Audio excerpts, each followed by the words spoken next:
Okay, welcome everybody. This is Car Shopping Questions and Answers. We are going to go deep on the 7 steps of the Cars from Home system we use to get below market leases, new cars, used cars from home. We don't need to spend more than 20 minutes in car dealerships, and you don't need to be a great negotiator.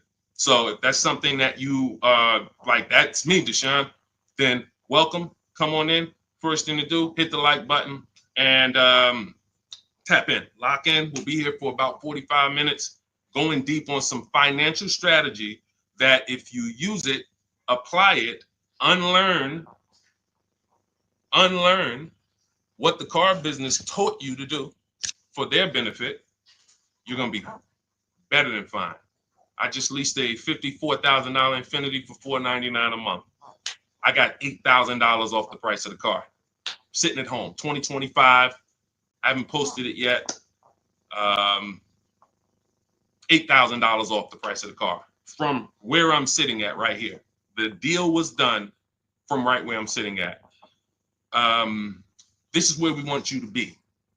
Now, obviously, I've spent a lot of time in the car business, 14 years. I've been teaching people online. But if you follow this, you can do this next week. You can do this week. This is how predictable the system is that we built. So we do these streams so that you can come and get access to information that you would never have access to. You're not, unless you've been in the car business or you have family that, even if you have family in the car business, you never have access to information that car sales people talk about. That's why we do these streams, so that you can have the insider perspectives on car shopping. How would and when you do that, see, the simple thing about this is just put dealers against each other. Stop negotiating one-to-one, which is what they want you to do, and let us show you how to negotiate one-to-many. When you start negotiating one-to-many, there's absolutely no way you can overpay, because you have put them against each other, created competition, and they start doing stuff they never would have did, like taking off big money because somebody wants to win. So that's the whole premise of the Cars from Home system. That's what we go deep on here. If that's something that's interesting to you, lock in, focus, hit some, I always say, type the $ in so I know who I'm talking to. Everybody that's locked in, type the $ in the comments, and we'll get the show on the road. Now, the entire stream is sponsored by my new digital book. It's called Cars from Home: 7 Steps to Saving Time, Money, and Avoiding Dealerships. It's 5-star rated. You can Google it. It has everything in there we'll be talking about today: leasing, purchasing, high mileage, below, everything. And you can go grab a copy for 75% off. It's normally $97. But if you're listening to this and you're like, man, this sounds good, let me go get me, and I want the whole blueprint, you can get yours for 75% off, but it's only for 30 minutes in my TikTok bio, my Instagram bio, the YouTube comments, or the Facebook comments. Now, let's get the show on the road. Is leasing a good option? Leasing is what most people should be doing, because they're not keeping cars. You are not keeping cars. You're not keeping cars long enough to make it make sense. Step 1 in our process of Cars from Home is something I call the 8-year rule. If you want to save money, if you care about your money, first thing you should burn into your brain is the 8-year rule. Because you're getting a depreciating asset and you're coming and you're buying it, and it's losing thousands of dollars in value every single year. Every single year. If you buy a car, what is a car today that's worth $40,000? Listen, get to your keyboards. I'm talking to the people that's locked in. Okay? I know it's a lot of people playing video games, streaming, doing all types of stuff, and they think they're going to hear something today on the side that's going to help them save 5-10 grand off their car, but they're distracted. So I need you to get to your keyboard, because I'm going to be asking you questions, and the people who respond to those questions and engage, where we're dialoguing, those are the people who save the most. Those are the people who get the results. You're not going to get the results just casually in the background listening to this. It's just not. It's going to make you feel good. You feel like you did something, but you didn't. So let's lock in. So a car today that's worth $40,000. What's that car worth in 5 years? Throw out some numbers. A car today that's worth $40,000. What is that car going to be worth in 5 years? Throw out some numbers. What's up, Goat? What's up, David Cesara?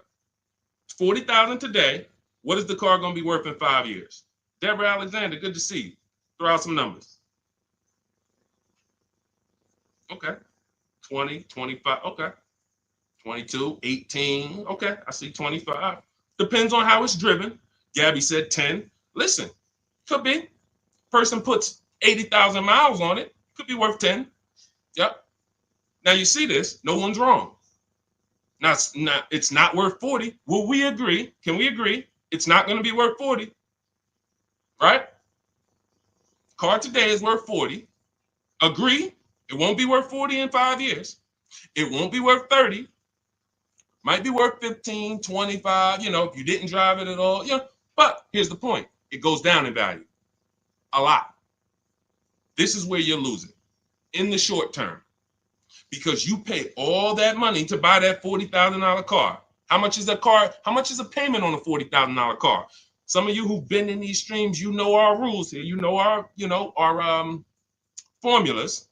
Every $5,000, X per month. I ain't gonna tell you because sometimes we get new people and y'all don't know. You don't know. So, how much is the payment on a $40,000 car? Anybody know?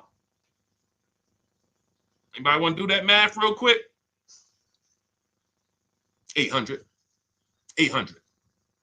Every $5,000 on the loan is about $100 per month. So $40,000 car is $800 a month, 5-year loan. So I could lease that same with a good lease deal.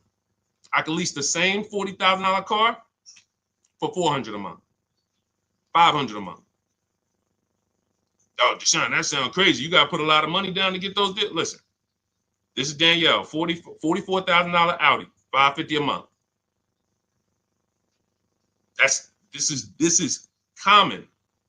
Look, $48,000 car, $597 a month. Common. So this is what you're doing when your question about leasing. If I could change one thing in this world, in the industry, more people would understand leasing.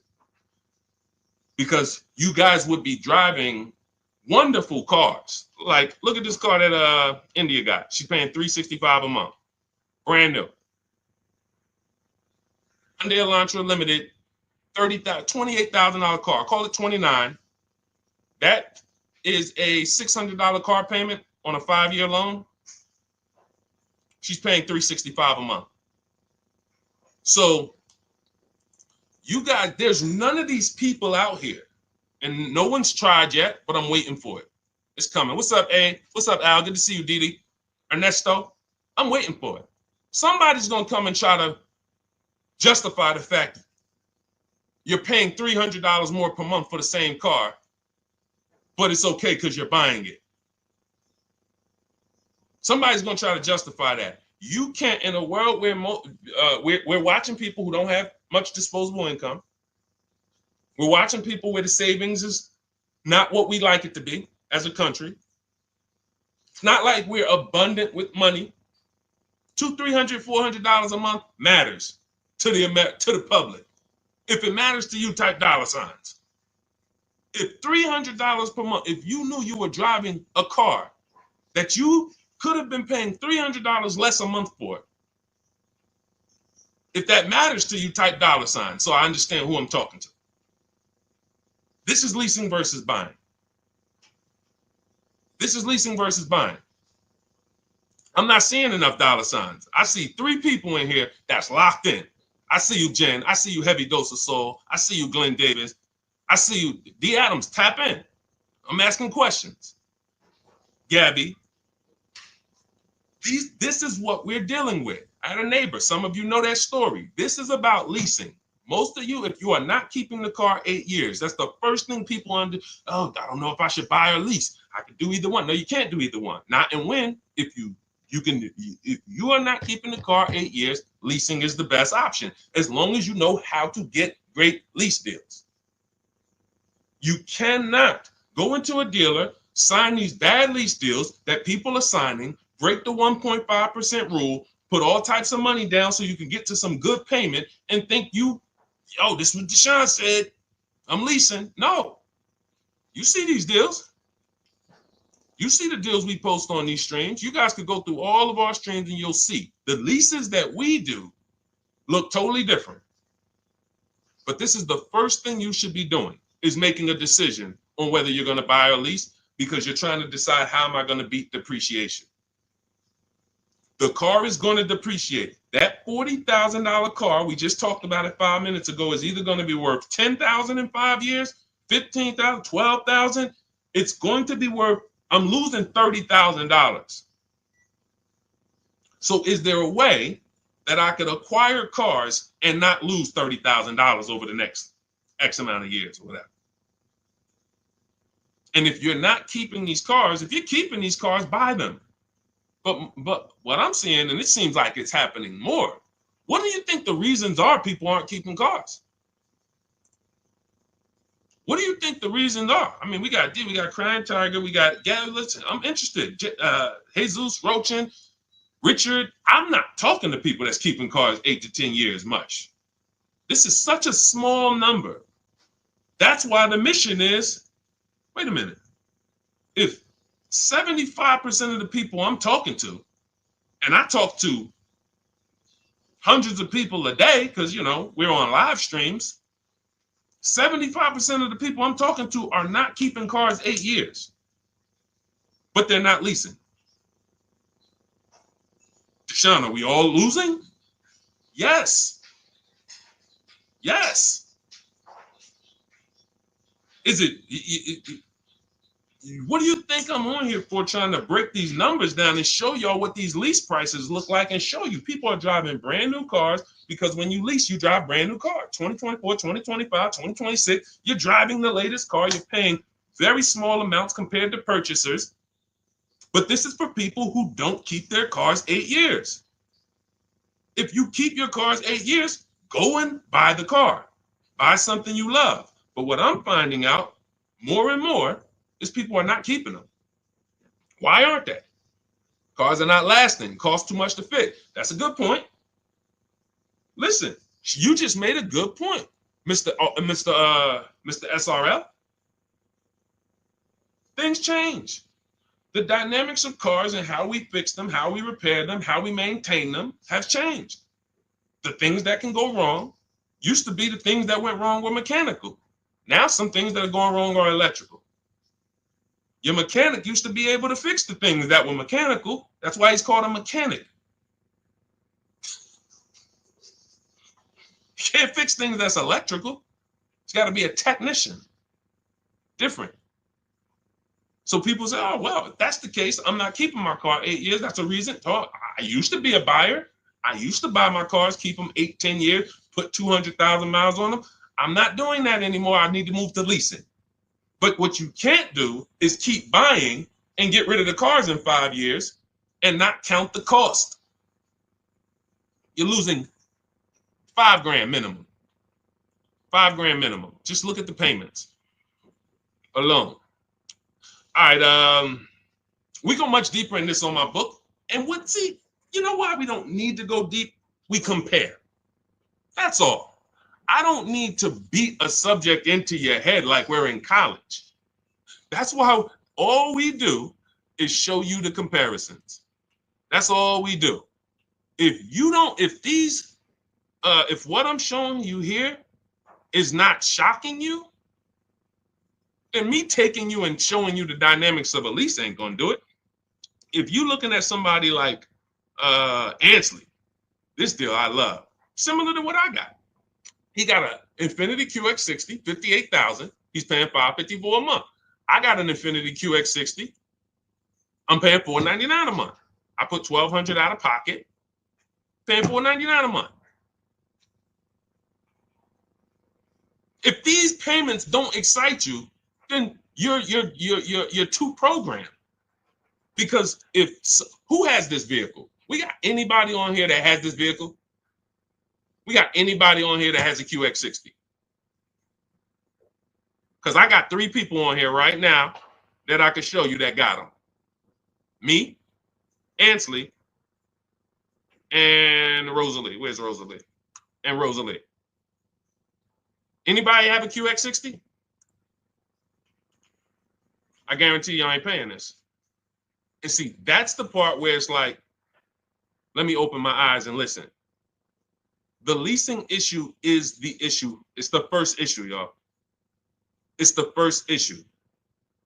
If you hop off these streams and you're not keeping your cars 8 years and you still keep purchasing them, and you have the credit to lease, you got a 680 or above, you just don't like money.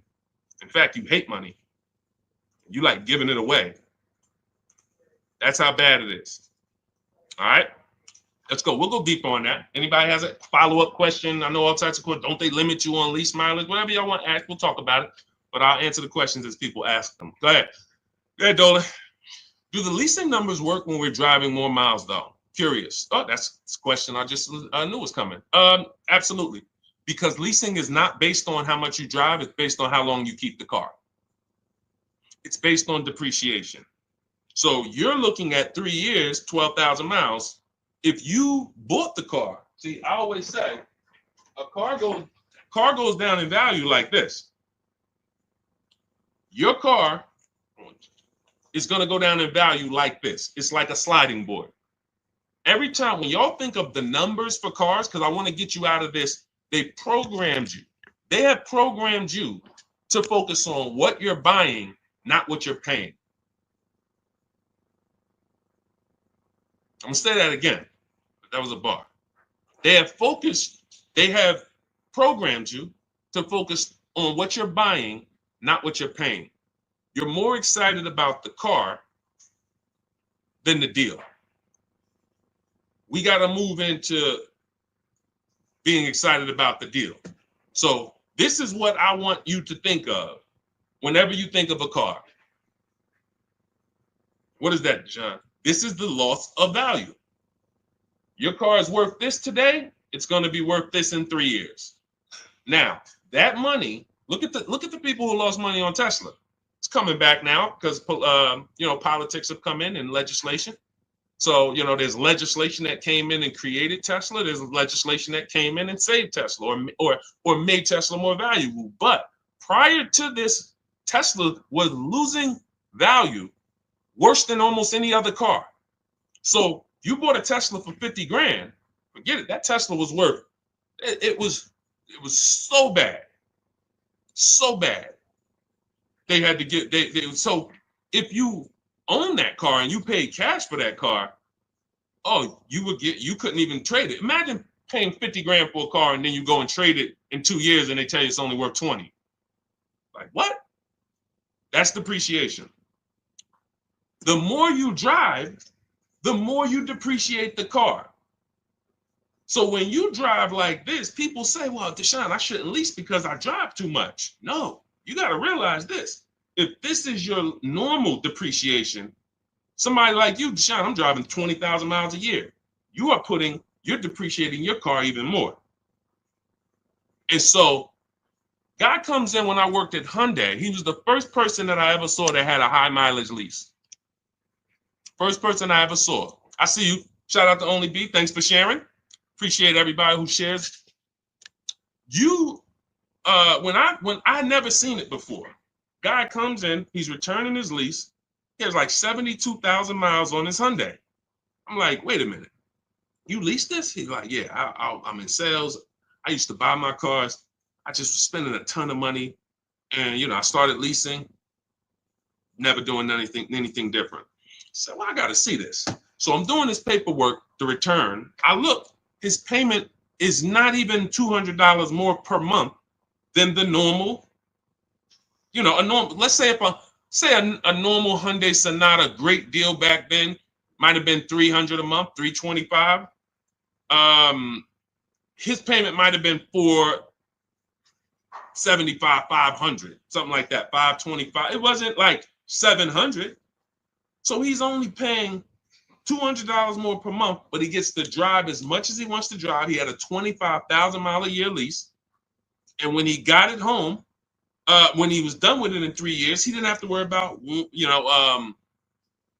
resale and negative equity, because that's the high. Anyone who drives more than 18,000 miles, I want you to type HM, high mileage. Some of the hardest deals, because they would come into the dealership. I remember, especially when Uber took off. When Uber took off, we had all these people coming into the dealership with 200,000 miles on their Honda Accord, 250,000, 300,000. That's not the bad part. It's the fact they still owed money. They still owed $12,000, $15,000, $9,000, and it was horrible. And all they had to do was either lease or shorten the point is, it's what I call pushing the losses to the back. You don't escape the 8-year rule because you drive a lot. You don't and I've been really thinking about this the last couple of days, because now that I see this leasing thing is a problem, the way I've always known it was. Trust me, when I saw Dave Ramsey and I saw some of these viral videos, I knew it was a problem. I just didn't know the magnitude. There's 17 million new cars sold a year in America. That number should be like 30.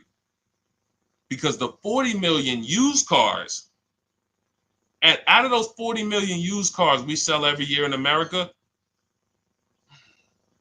at least 10 million should be leases. At least 10 million should be leases.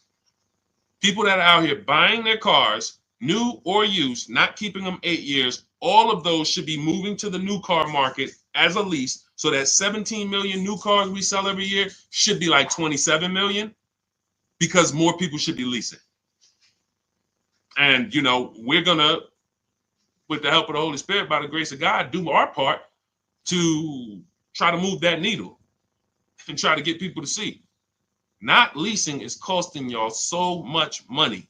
We can't even get to the negotiations yet. We've been on this train 20, 22, 23 minutes. We can't even get to negotiations yet, because I got to hit this again hard. I want people realizing, like my neighbor realized, he had a Kia Telluride. He was paying $800 a month for it. His wife totaled the car. She had an accident. The car got totaled. He caught the 8-year rule. He knows we teach the 8-year rule. And he said, listen, Deshone, I noticed this 8-year rule you teach. I'm not keeping this next car 8 years. So I'm thinking I should be shopping for a lease. I said, exactly.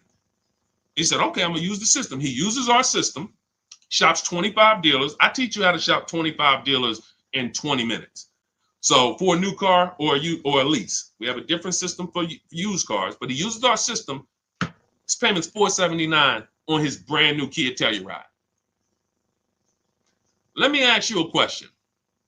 What do you think he thinks, going from having a car that he had for 2 years, he was paying $800 a month for it, to getting the exact same car in his driveway, and he's paying $479 a month for it? What do you think he thinks? You think he's sold on leasing? You think he's sold? Do you think he needs any convincing when he literally looks out his window, he sees a truck, same truck was costing him $800 a month, and he's a negotiator. So he's not a guy who just went in and laid down. He's a negotiator. He's paying $800 a month, changes his structure, is still able to drive what he wants, and now he's paying $479 a month. It's not a question. It's not even a question. All right. So we've established, if you're not keeping your cars 8 years, you should be shopping for a below market lease, not a regular lease, below market lease. That means you can't pay everything. You can't pay what the commercials say to pay. What's up, Josh? What's up, Big Lou? You can't pay what the commercials say to pay. It's not a deal. So when I say below market leases, you're going to hear me why does, I noticed, Deshone, you always say below market leases that we need to get. It's the only leases. If you go out there and you pay the prices, what's up, Angel? You pay the same prices that they're charging the most of your fellow Americans, then yeah, nothing that I say is gonna make sense because they're charging y'all so much for these leases you don't know how to get. There's some people, you know how bad it is. Every now and then I'll hear somebody, they'll DM me and say, Deshone, I was trying to lease at the dealership. They told me that I should just buy the car because the payment to buy is going to be pretty much the same to lease. That's it, because you're getting a horrible deal. Hey, tell me I'm getting a horrible deal without telling me I'm getting a horrible deal. Payment to buy is the same to lease. I'm charging you so much money on this lease that the payment to purchase it is about the same. So why don't you just purchase it? So we can't compare deals that they put on commercials to what we're talking about here. You can't compare none of that with down payment money. You see Ashley, no down payment. He got a 1% lease. And for those of you who don't know what a 1% lease is, that means you look at a brand new car, and after you get your best offer, it's 1% of the MSRP. That's a 1% lease. You're looking at a $40,000 car, you get all your offers, $400 a month, you make your deal, or less. That's a 1% lease.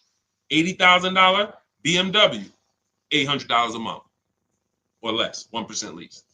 So I always say, you can't get a 1% lease without having a great system to make sure you find a dealer to take off the most money, but you also need the lease program to be there. So depending on the lease program, your lease is either going to be a 1.5, that's the threshold. See, no, you know how many people didn't know that they had bad lease deals until that's the reason we created the 1.5% rule. Add up all the payments. So it's about knowing two things. If I'm not buying a car, if I'm not keeping a car 8 years, I should be shopping for a lease. And once I made that decision, now I need to get a below market deal. And it's the same to you purchasers. You just because you're purchasing don't mean you can go out here and you can pay these prices they're charging people. I got $8,000 off the Infinity that I just got. I could have purchased that. You do realize that. If you get $8,000, look at this. Look at Kimberly. Some of you know Kimberly. $20,000 off her Maserati deal. Look, $20,000 off with Kimberly. Now, Kimberly saves 20 grand off this Maserati. She's paying $944 a month for a $91,000 Maserati. Now look at this. This was one of her quotes. It wasn't her best quote, but it was one of them. She could have purchased this. So once you get the money off, leasing it versus buying it, that doesn't matter. It's harder to get a great lease though because you need a program. You need a residual. You need support. The lease program has to be there. You don't use your own bank with a lease. Use the dealer's banks. So, but for those of you who are purchasing, if you don't think, because we spend so much time talking about leasing, because we got to educate people on leasing here, that you out here purchasing, oh, Deshone, I'm good. Would you bet me $1,000 that you got the best deal you could have gotten? No, I probably wouldn't. Mama Lynn, what's up, Robert? That's my question to you. Would you bet me $1,000 that the car you got, if you're going to do it your way? I have no problem. Look, if you think you can do it your way and save more money than what we would say, doing it the Cars from Home way. If you're like, okay, Deshone, I know you're showing me all these people, you're saying we got thousands of people using this system and all that, but I still think I could do it. Okay, would you bet me $1,000 after you make your deal? Bet me $1,000 that we can't get a better deal than that. Who would take the bet? Would you take the bet? That's why you need to go get the Cars from Home system. In our book, everything we teach is in blueprint form, step by step. That's why the book is called Cars from Home. 7 steps to saving time, money, and avoiding dealerships. Because you don't need to be in deal. It's literally it's the master blueprint to saving time, money, and avoiding dealerships. That means I want all the money off that I can get, and I want to do it as quick as I can do it. That's what we do. Now that book's normally $97. You can Google it. When you go to the page, it's $97. We have a welcome offer though, where you can get your copy for 75% off. And that's for 30 minutes. So after 30 minutes, the price does go back to $97. So you want your copy, go to my TikTok bio, my Instagram bio. There's a website there. Click the link, or go to my Instagram, go to the YouTube comments or the Facebook comments and click the link, and that'll activate your click the button that says 75% off Deshone's new book. And it'll be in your inbox as soon as you pay. Screenshot the thank you page, and you'll have my support team's email just in case you have trouble getting the book. Sometimes you type your email wrong, no problem. But you'll also have on that page is the link to open the book. As soon as you pay, you can open it, save it. If you can't guarantee me that the cars you buy, you're willing to place a bet that no one can get a car for less than that, then that means you have buyer's remorse. That means you have price anxiety. And we want to eliminate that. How do we eliminate that? Multiple offers. It's the simplest prescription for your problem. Deshone, I'm worried, man. I'm worried I'm going to get scammed. Multiple offers. Deshone, I'm worried I'm going to overpay. Multiple offers. It's the solution. Now, you may not know how to do that, and that's where Cars from Home comes in. We believe we have, until someone else can prove us wrong or show more result than us, we have the best system in the world for multiple offers on new cars, used cars, and leases. That's what we're known for. But, if what we did was harder, it'd still be worth it. See, if saving money and guaranteeing that you got all the money off on a car you could have gotten in the whole market, not from one dealership, in a 100-mile radius, is there any dealer that could have saved me more money? If the answer is no, whatever I need to do to guarantee that, it would be worth it. If I had to take 12 hours, 20 hours to guarantee that when I got my car, I didn't overspend. I could have saved $5,000 if I did that. I need to guarantee that. Even if it was hard, I would still do it. Financially savvy people would still do it. If there was a way for you to make sure you did not overpay for a car, but it took a lot of time, financially savvy people who care about their money would still do it. I'm telling you, we got a system where not only is our system guaranteeing we're paying less than everyone else, not only the things I'm teaching you to get multiple offers from dealerships, guaranteeing it's quicker too. I got this Infinity lease. It took me 90 minutes from front to back. Now I'm an expert. I'll admit that. I'm in the car business. Deshone, of course, you've been in the car business. You're the teacher. Of course, you could do it in 90 minutes. Okay, but you could do it in 3 hours. Over a week, 2 weeks, maybe 3 hours, 4, put it in, boom. I saved thousands of dollars from my living room. And next time you get the car, it's not going to be 3 hours. It's going to be 2. And then the next time you get your family a car, it's going to be 90 minutes. And next thing you know, you're just as good as me and everybody who's been using our stuff for years. This is the easy way. And maybe it's things that sound too good to be true, probably are. It's no way, Deshone. How you mean to tell me we could save more money off the cars than we've been saving, and we don't have to spend the 3 days in the dealerships? That sounds a little too good to be true. Well, here's the results. Here's the results. Read it. Don't hear it from me. Of course, y'all know I could do this. Look at Zafrina, $579 a month, $65,000 car. Only use the scripts. I got all the email scripts. You just copy and paste them. You ain't got to worry about what I'm going to say. Deshone, what? Am I going to be face to face? Do I have to remember stuff? You ain't worry about none of that. We don't even talk to car salesmen. We copy and paste our way to deals. When we're shopping for a used car, we're doing everything online, narrowing our used car search down to our best top 5, but we're narrowing it down based on service, based on title history, based on, you should be narrowing your used search down in that 100-mile radius based on title, service, accident history, and then looking at making sure there's no bogus fees. Only fees that should be on a used car: tax, documentation, and motor vehicle fees. That's it. 14 years I worked with dealerships. I never had a dealership that had a fee other than those 3 fees. So if anybody says, oh, used car hire, what fees you charge? Tax, documentation fee, DMV, motor vehicle cost. That's your title, that's your registration, that's your plate. That's it. When you hear these people say, oh yeah, we got a prep fee, we got a mandatory $1,400 service fee, and then we got the low jack that we put in there, you're gonna pay $800 for that. We would never be in a dealership finding that out. We always are verifying that from home so that nobody has the opportunity to waste our time. Because while you getting in that car to go see that dealer, to go look at that used car that has all these fake fees that they're going to hit you with when you get out there, the car that is the best deal right here, that you looking, it's like, okay, well, that car is $200 more per month. I mean, $200 more. All right, I'm going to go to see this one. But you don't realize this one is the scam car. That one doesn't have any fake fees.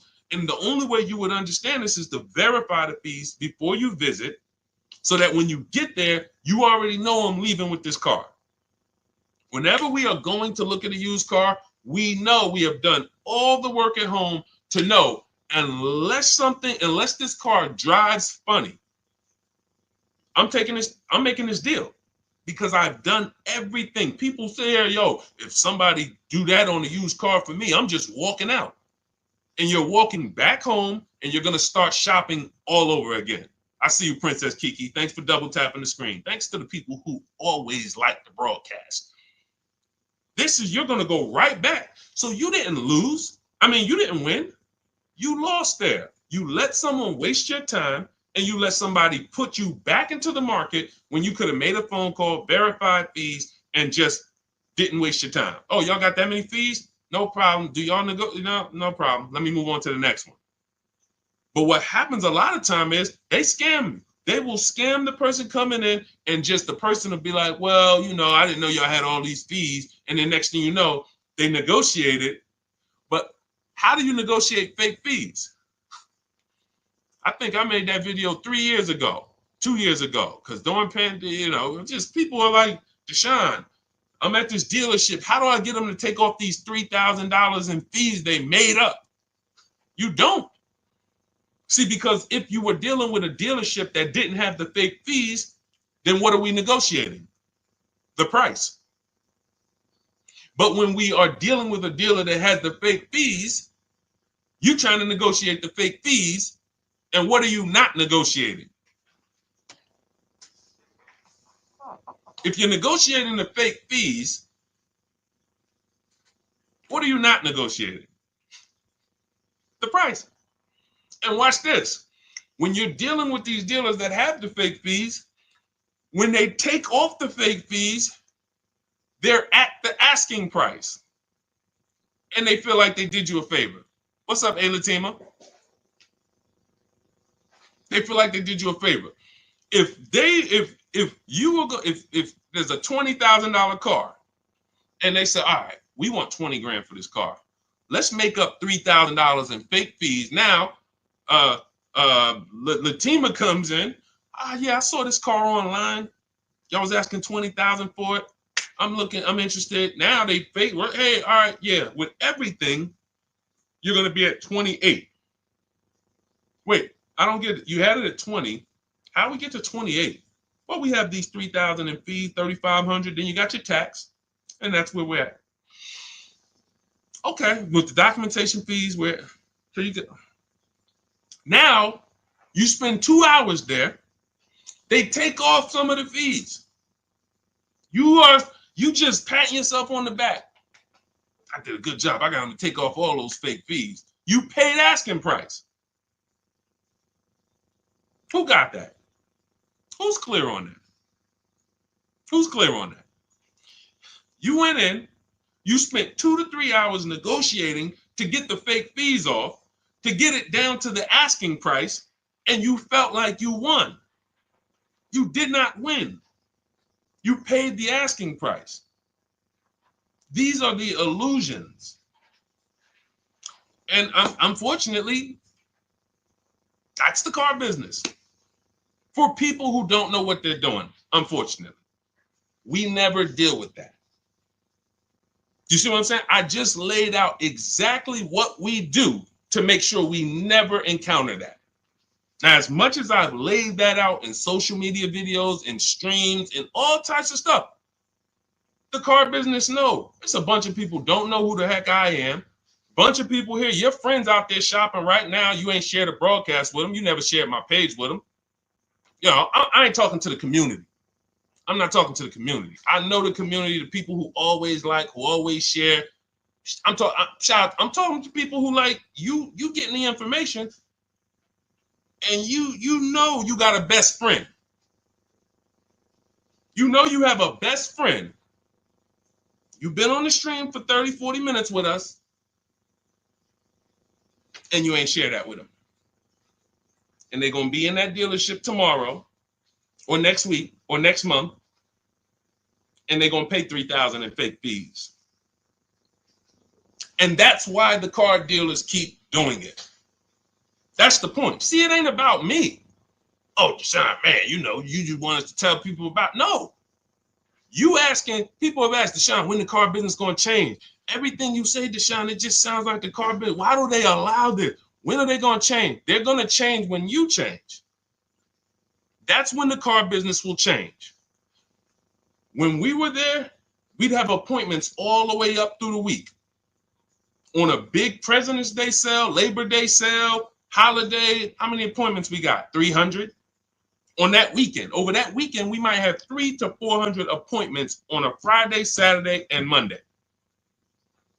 When those appointments go from 300 to 200, 200 to 150, that's when people start worrying. That's when the car business will stop doing what they're doing.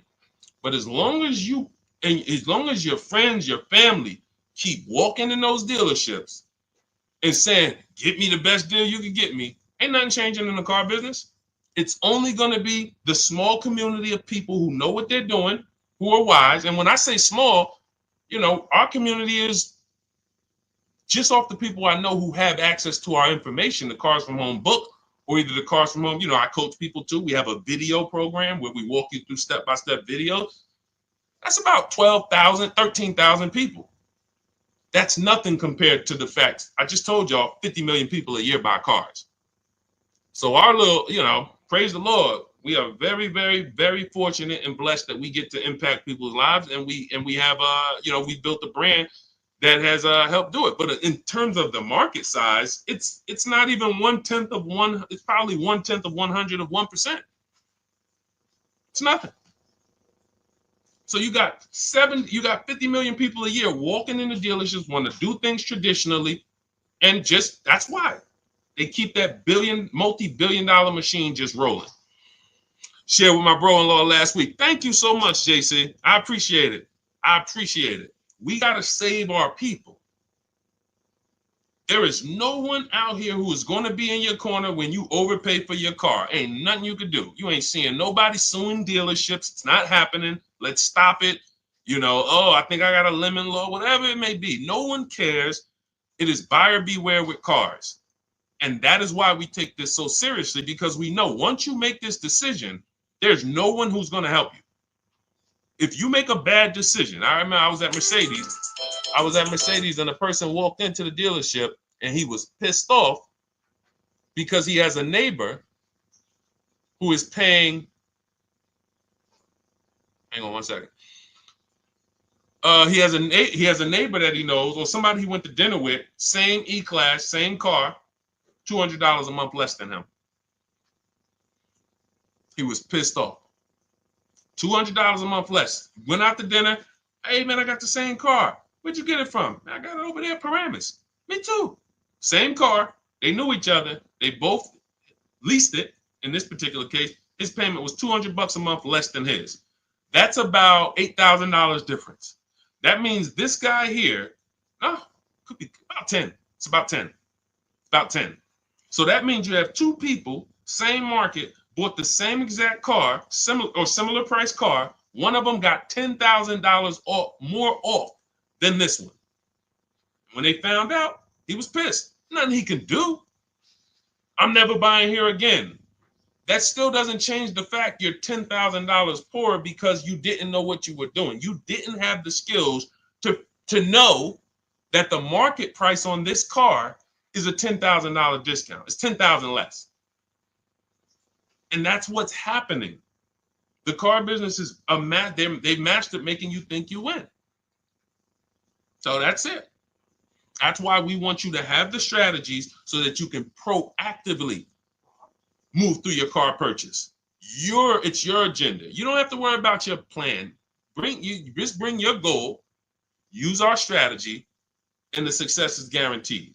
You don't need the strategy. You don't have to figure it out. Deshone, am I going to have to be coming up with what to say, what to do next and all that? No, that's why it's called 7 steps. Cars from Home, 7 steps to saving time, money, and avoiding dealerships. Step 1 is the most important question, which we talked about at the beginning of the show. 8-year rule, leasing versus buying. Step 7 is delivery, which means you should not even be reading step 7 if you're not setting up delivery. People will be like, Deshone, I'm in the program, I'm using all the stuff, I went through everything. Do you have your car? No, I just went through everything. Okay, so you weren't doing the action steps? Like when I said, go on this website, put this information in, get this value. Did you do that? No, I was just reading everything. Okay, say that then. Because the way that our system is set up is, hey, Javon, what's going on? Yeah, Deshone, I need a car. What's the first step I should do? How many years you keeping it? I'm gonna keep about 10 years. I keep my cars, at least 10 years. Okay, so we're gonna purchase. Okay, do you have a vehicle you're replacing? See, that was step 1. Just that quick right there. You don't even realize we just did step 1. Now we move to step 2, equity assessment. You have a vehicle you're replacing? Yeah, I got something, I got like a 2013, it's paid off. Okay, perfect. Go to these websites right here, CarMax, Driveway, Carvana, KBB Instant Cash Offer, AutoNation, Car Gurus. Get those 6 offers. It's going to take you about 20 minutes. Call me back. Okay, perfect. Yo, Deshone, I got the offer. All right, who's the best offer? AutoNation actually made me the best offer. They're gonna give me $8,000 for it. Okay, perfect. Step 2, done. Step 3. All right, so let's talk about it. You're purchasing now. Let's talk about the budget. How you gonna finance the car? Pay cash? You're going, no, I'm gonna get a loan. Okay. Use this tool. Go to this website. It's gonna tell you how much you can exactly to the T. It's a calculator that I built. It's called the Perfect Budget Calculator. When you get your copy of your book, or if you're in my program, you have access to all these calculators we built. You can't get these on Google. There are proprietary, information. And that's going to tell you exactly how much you can spend with tax, fees, everything. It factors in the tax. You put your state. It factors in the down payment. It gives you multiple goals, and you're going to know you're going to have up to between 4 to 6 goals of purchase prices well below your max budget. That's how it is. I could do a perfect budget calculator in about 60 seconds. Tool. Now, before we built that calculator, it was manual. But once we built, we used to actually have to walk you through that process. Now, it's literally calculator, 30 seconds. That's step 3. Now I know what I can spend. So what I just told y'all, half of our process in preparing to go into the market, it takes seconds. That's why those step-by-step videos or the book is broken down into things you should be doing. This isn't math class. This is like action steps. Do this, do this, do this. Congratulations, you got your car. That's what it's about. That's what the Cars from Home system is about. It's not a learning system. It's not let's just sit down and I want to learn how to think the way Deshone thinks, all of this stuff. I want to be so good I could sell cars. No, it ain't none of that. All it is a step-by-step system online shopping system to get you to your cars. Okay, so now the book is normally $97. Some of you know, but we have a welcome offer for 30 minutes. You can get it for 75% off.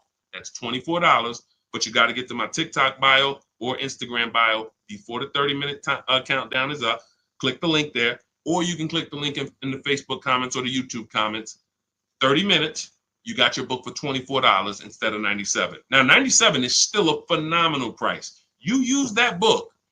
And I saw a comment said somebody said I love the book. JC, I'm gonna answer that. When you get your copy, make sure you screenshot the thank you page, because as soon as you pay, you get access to the book right then and there. And then once you get access to that book, download it, but screenshot it, because it has my support team's email on there. Sometimes you type your email in incorrectly, and we can't send a book to an incorrect email.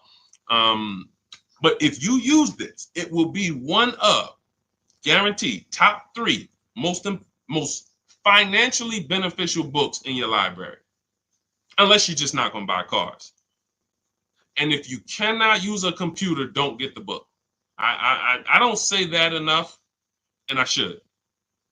And that's my fault. If you can't use a computer, if you can't copy and paste, this is not for you. You know what? That's actually something I want to make sure I make clear on almost every stream. Every single time I tell you about the book, you're going to start hearing me say that.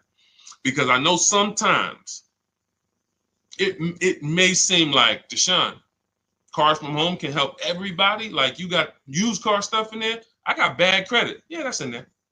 We got lenders, specific people we work with, specific for bad credit. Yeah, that's in there.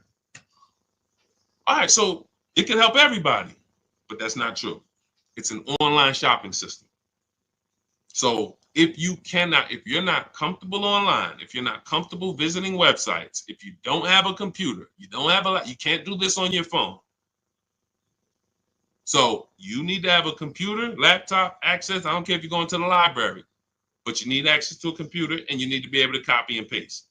If you can do that, then yes, Cars from Home, 7 Steps to Saving Time, Money, and Avoiding Dealerships will be one of the most valuable digital books or books you've ever owned. You get 5 cars. Imagine you get 1 car. Imagine if you're getting a Maserati and you save 20 grand. Some of you might even, 10 grand, 7 grand. You might just be happy with, doing a deal like Tiffany.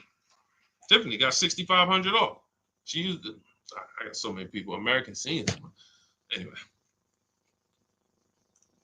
Go ahead, Dolan. I can't show enough people. Go ahead, Dolan. Let's close out with a few more questions before we wrap. Go ahead. All of you who have questions, type them in. We'll try to get to as many as we can before we wrap. We're almost done now. Deshone, I love the book. Hey, my question is, thank you, JC. My question is regarding how best to answer the question when doing the equity check. Oh, wait. My screen just went off.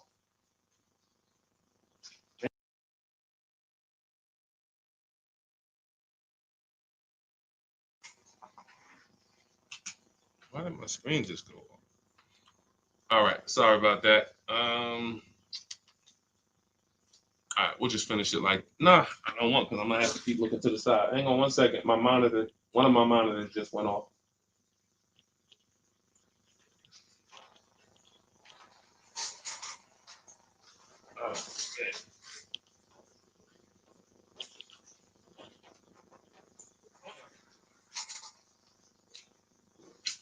Okay, this is going on me. Okay. My fault, guys. I have 2 monitors, and the one in front of me, front facing, went out. And then I tried to plug it in, but now I can't. My camera's in front of me. My camera here then. And let's see if we could do it like.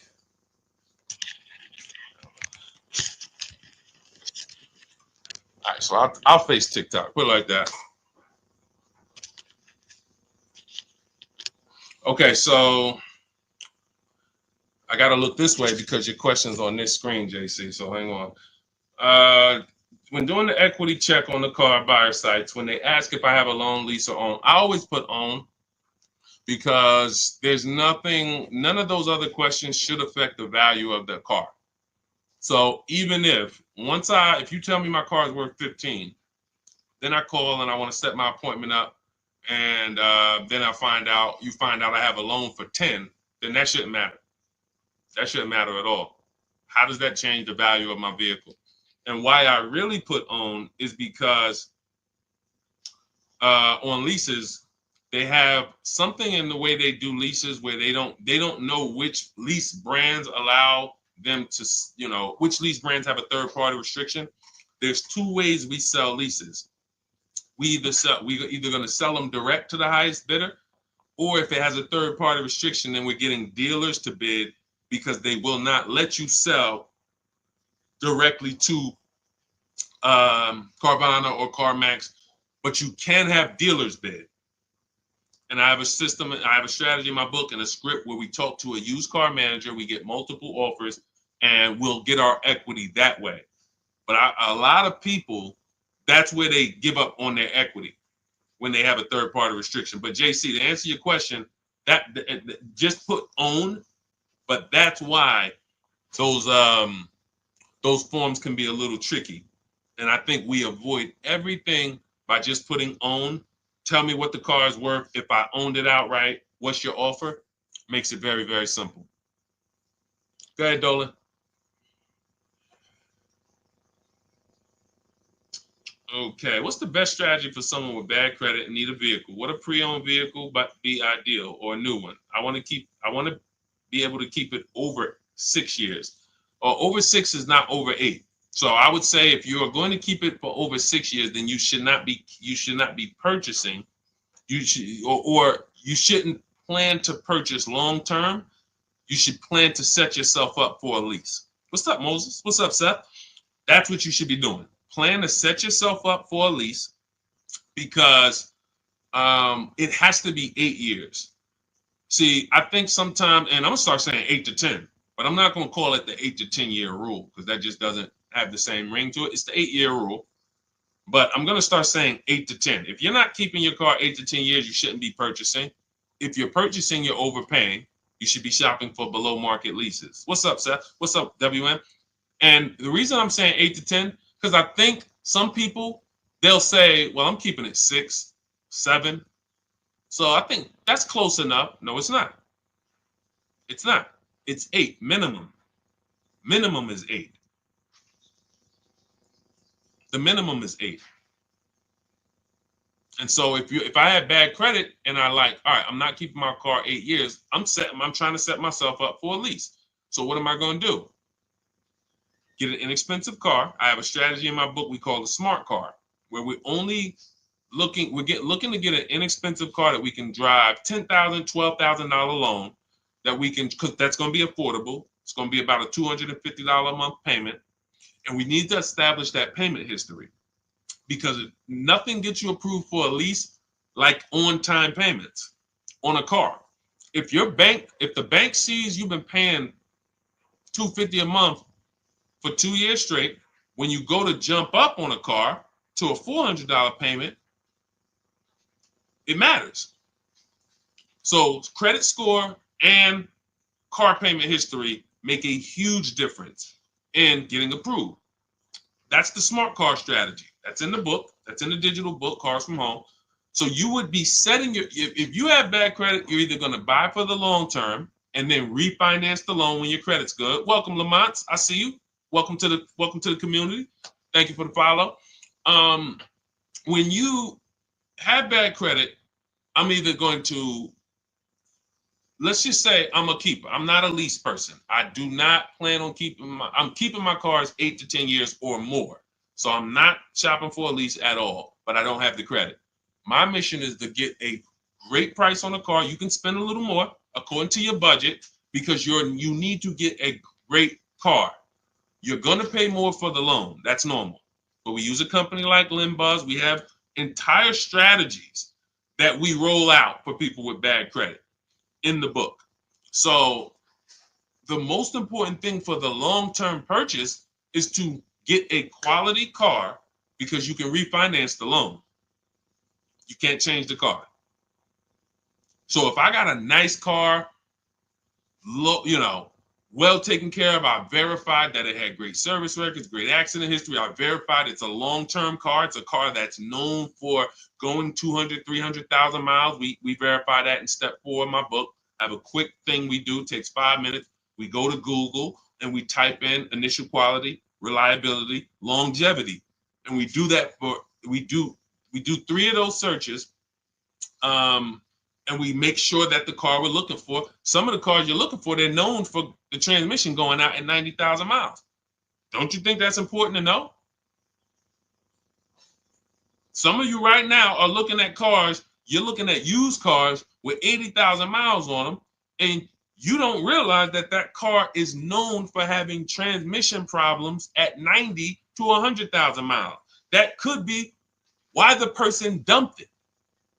Because they know if I keep it here, as long as I get rid of it before 80,000 miles, I'm usually okay. Now they dump it off to a person who does not know how to verify that that car has bad DNA, and they're going to buy it. And then they wonder, oh, the dealership scammed me. Man, I got that car, man, the transmission went out on me in 6 months.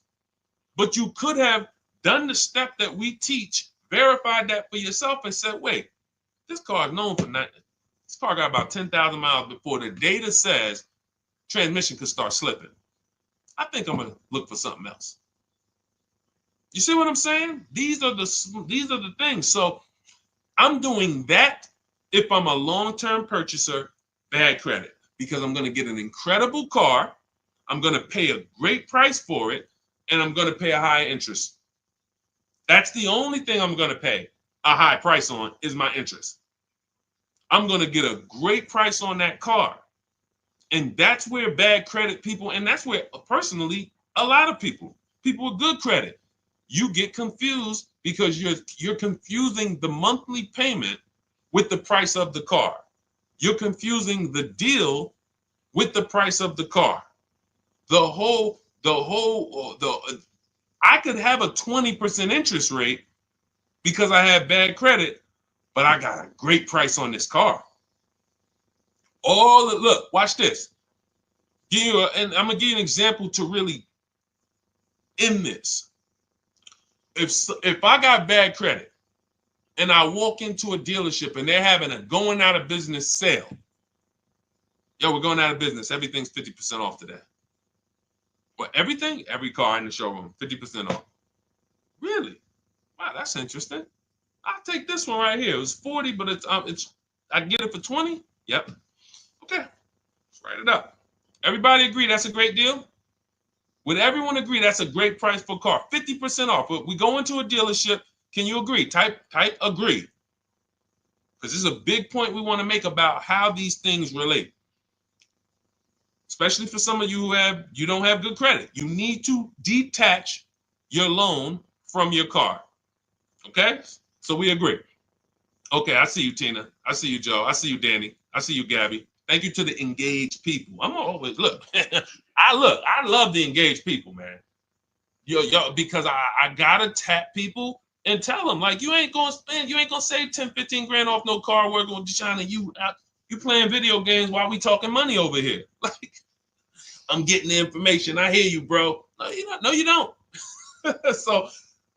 So we agree, 50% off, going out of business sale. All right, so I got this car. It was 40. I'm paying 20 for it, brand new car, but I need a loan. I'm gonna call up some banks. Hey, what's your credit? 500. But I need a loan on this car. All right, well, what kind of car is it? Well, it's brand new. It's brand new car. It's $20,000 loan I need. When they see the value of the car is 40 something, they say, what? This is an incredible deal. But I have bad news for you, though. I mean, we could approve you, but it's going to be 22% interest because you have just a lot of derogatories. You got a lot of, no problem. Now, I would search multiple lenders, but once this is the beautiful part. Close my deal at the 22%, get the best interest I could get. It's going to be high because I have bad credit, but I got a great price on the car. That is the difference. Because as soon as my credit is good, because I'm going to work on it, A year later, 18 months later, now I got a 690, 700, 710. I'm refinancing and I'm in a 6% loan and I'm chilling. I got an incredible deal on my car. Now I got the loan to match the deal and it's a wrap. Type dollar signs if you understood that. Type a dollar sign if you understood that. That is the separation of the price of the car from the loan. If you have bad credit, that's how it works in any case. But for bad credit, that is how you need to be looking at it. Just because I'm seeing dollar signs. Did y'all not? What about that wasn't clear? Tell me what about that, y'all. We need to go back over again. Tell me what about that we need to go back in. Okay, thank you, JC. Thank you, Gabby. Thank you, BB. Okay, Jason. Thank you. Okay. We're seeing some dollar signs. So, all right. That's the name of the game. You get half off a car, half price, incredible deal. I got a car, it was a going out of business sale, but I got a 500 credit score. So on that price, I got to pay, when I got my loan, I got to pay 22%. So I got a bad loan because I got bad credit. Great price on the car, though. That is how you need to move. And when you get there, that means you've separated. There's I call this 3 pillars of great car deals. 3 pillars of great car deals. Who you buy your car from, who you get your loan from, who you sell your old car to. Only way, you got to get a great deal, all 3. That's why when you go in and you buy a car from a dealer, you get a loan from them, and you trade your car into them, you might not realize you just gave them 3 transactions. So if that's you, I'm sorry. I'm the bad news first person, but you're getting bad deals. You can't get good deals mixing 3 transactions together because you're not shopping any of them. You're not bidding out any of them. We bid out all of them. Whenever you buy a car, you give a dealership a transaction. When you trade your car into them, which we don't like to use that word because what you're actually doing is selling your car to them, that's a transaction. And when you allow them to get you your loan, that's a transaction. So those 3 transactions, you should be bidding out. In the Cars from Home system, what we teach you in our digital book, 7 Steps to Saving Time, Money, and Avoiding Dealership, what you learn, for those of you who want to work with me and shop together, you can hit the button that says Shop With Me. And when you go to our bios or go to the links in the comments, and you will see that you can bid out every single thing. So when you get the people who I can guarantee you're not getting good deals are the people who you're giving the dealers multiple transactions at one time, which means they have negotiating money from your old car. They got money to play with from your loan. They got money to play with from the car you're buying. They got 3 pools of money to move around and play with, move money from here to here, do a 3-card Monty where, all right, I'm going to show you this on your trade-in, but it's really coming from this. You're giving them 3 transactions.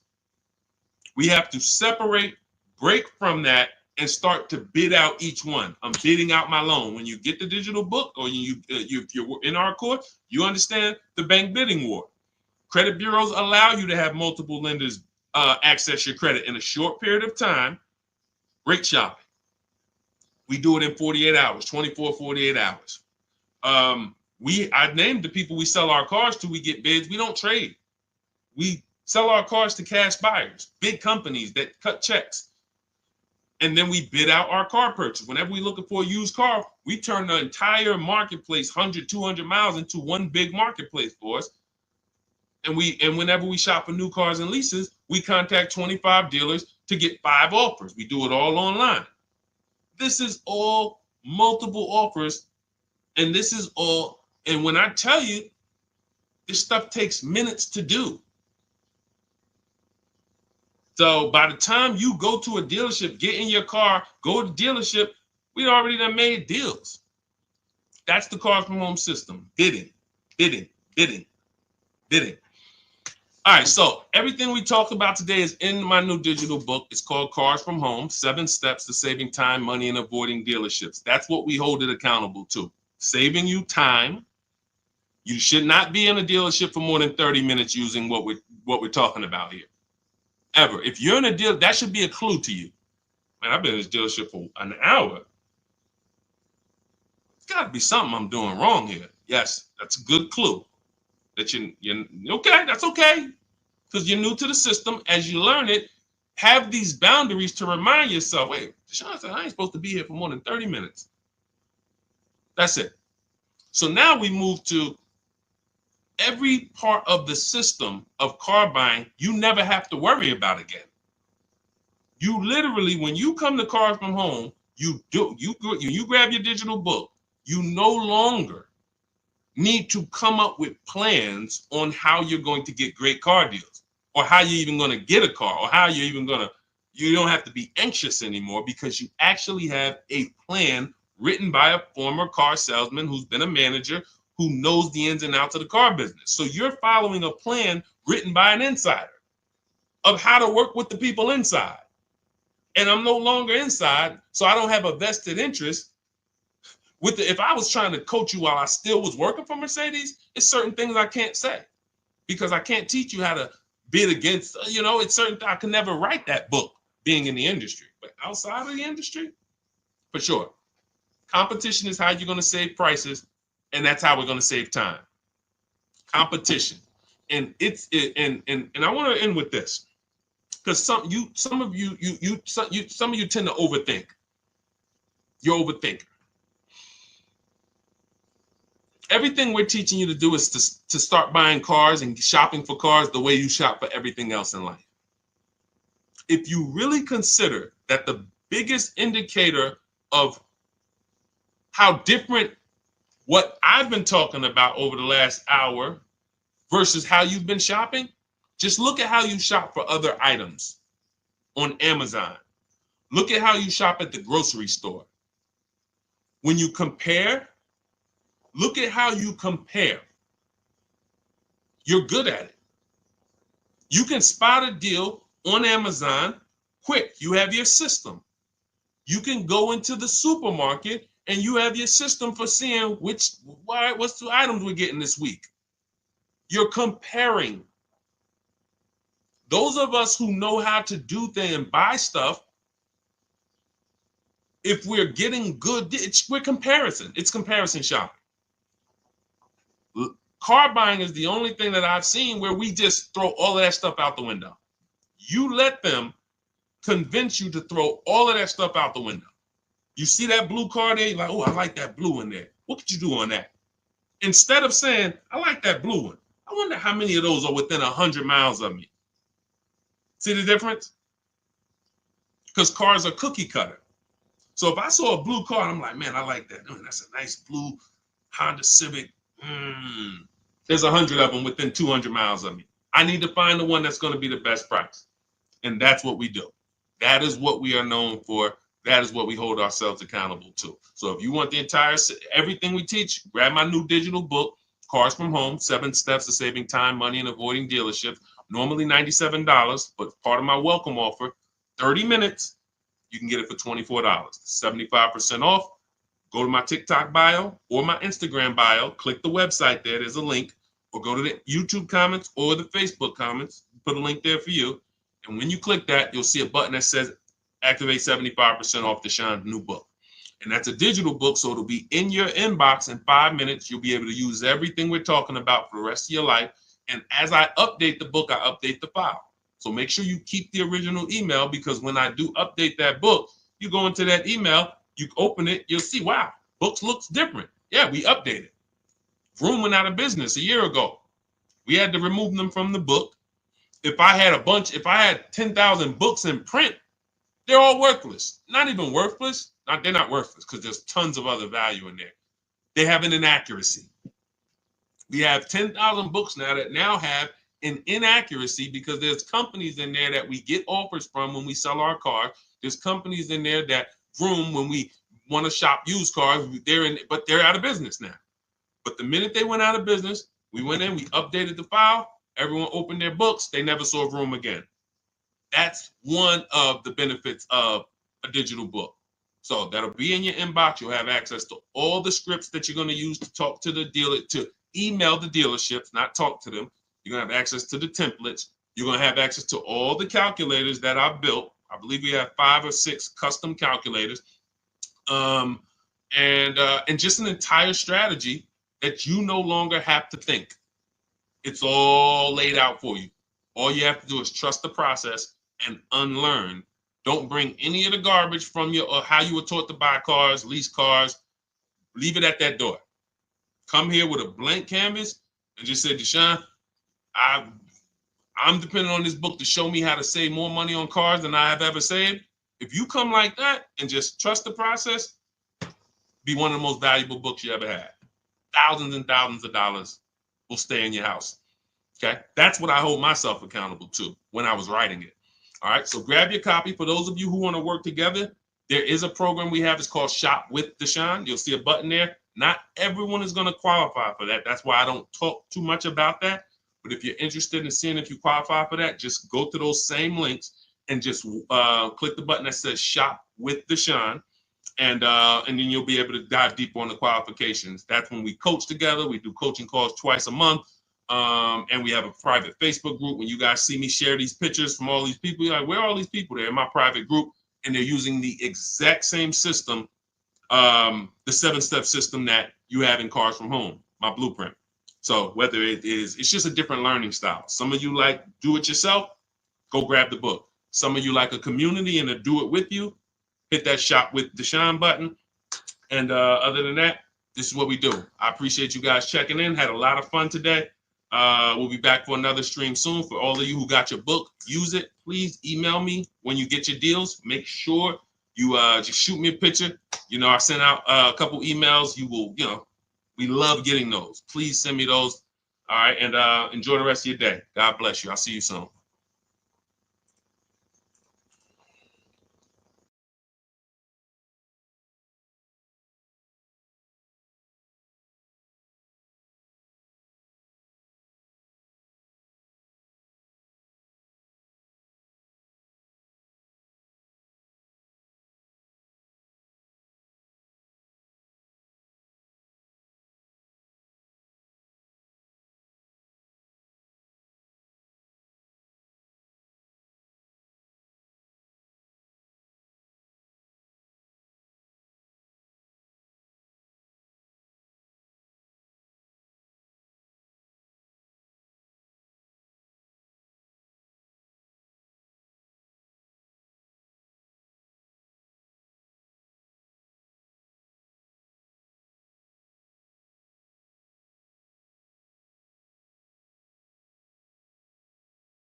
Usually, when we're live on 4 platforms, and we're going to be answering a lot of questions about car shopping.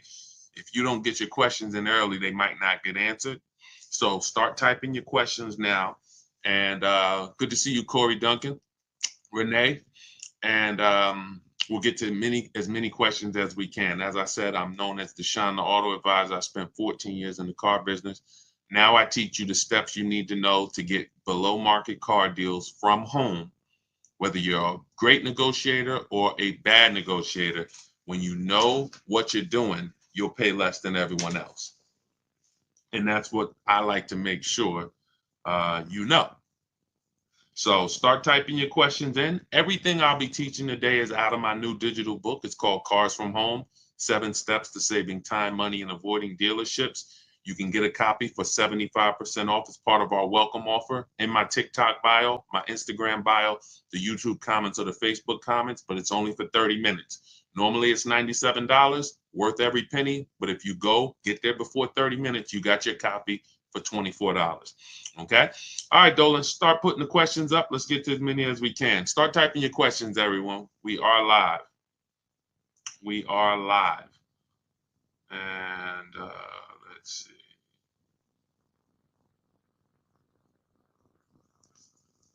Go ahead, Dolan. We're ready for you. Okay, who would you recommend? Oh, that was the one I answered, manually before we came on. I see we got questions coming on Instagram. Yeah, we got a lot of questions coming in. So let's go. We did that one already, Dolan. I didn't really, I answered it, but I didn't answer it, I didn't, I called it out. What's the process of purchasing a car in the name of your business? Well, the biggest thing to understand is that nothing changes except who you're going to put the whose name is the car going in. That's the big thing. Whenever you're buying a car, leasing a car in the business name, you still got to shop. You still got to get the best deal. You still got to make sure you're not overpaying for your financing.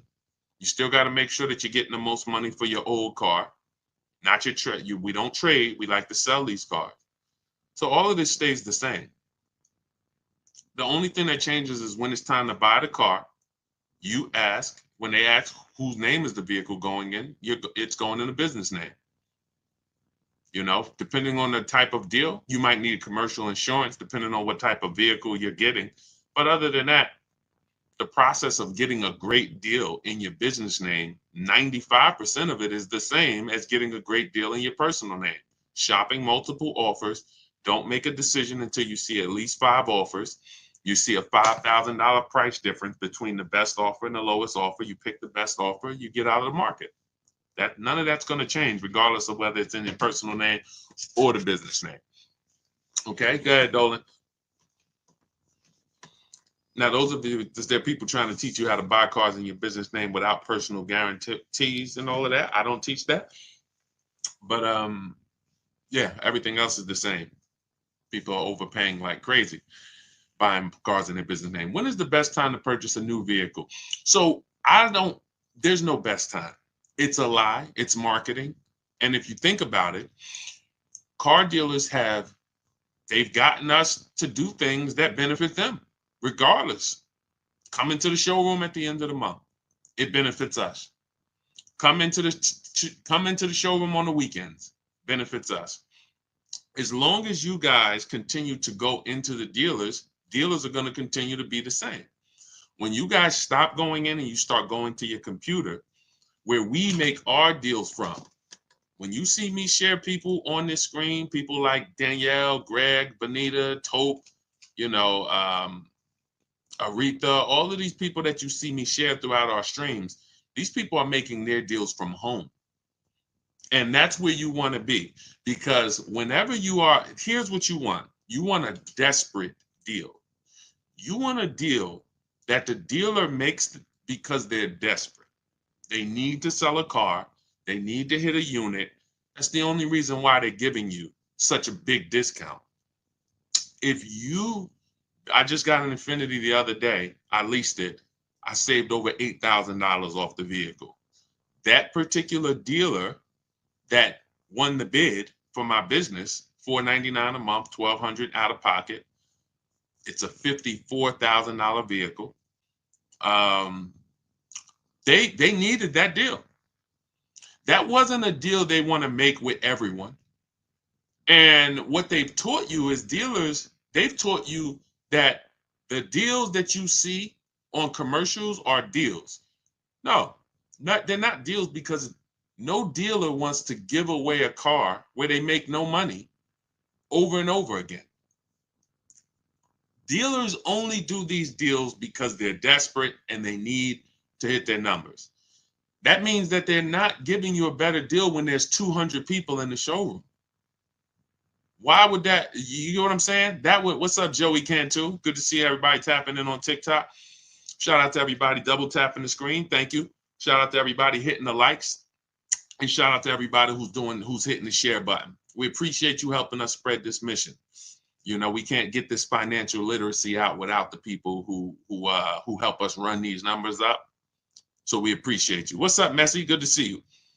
Yeah. So when the showroom has 100 people in it because it's a holiday, that's the illusion that you're getting a better deal. But no one's. Why would we need to give you a better deal when there's no desperation? We have people all over the place.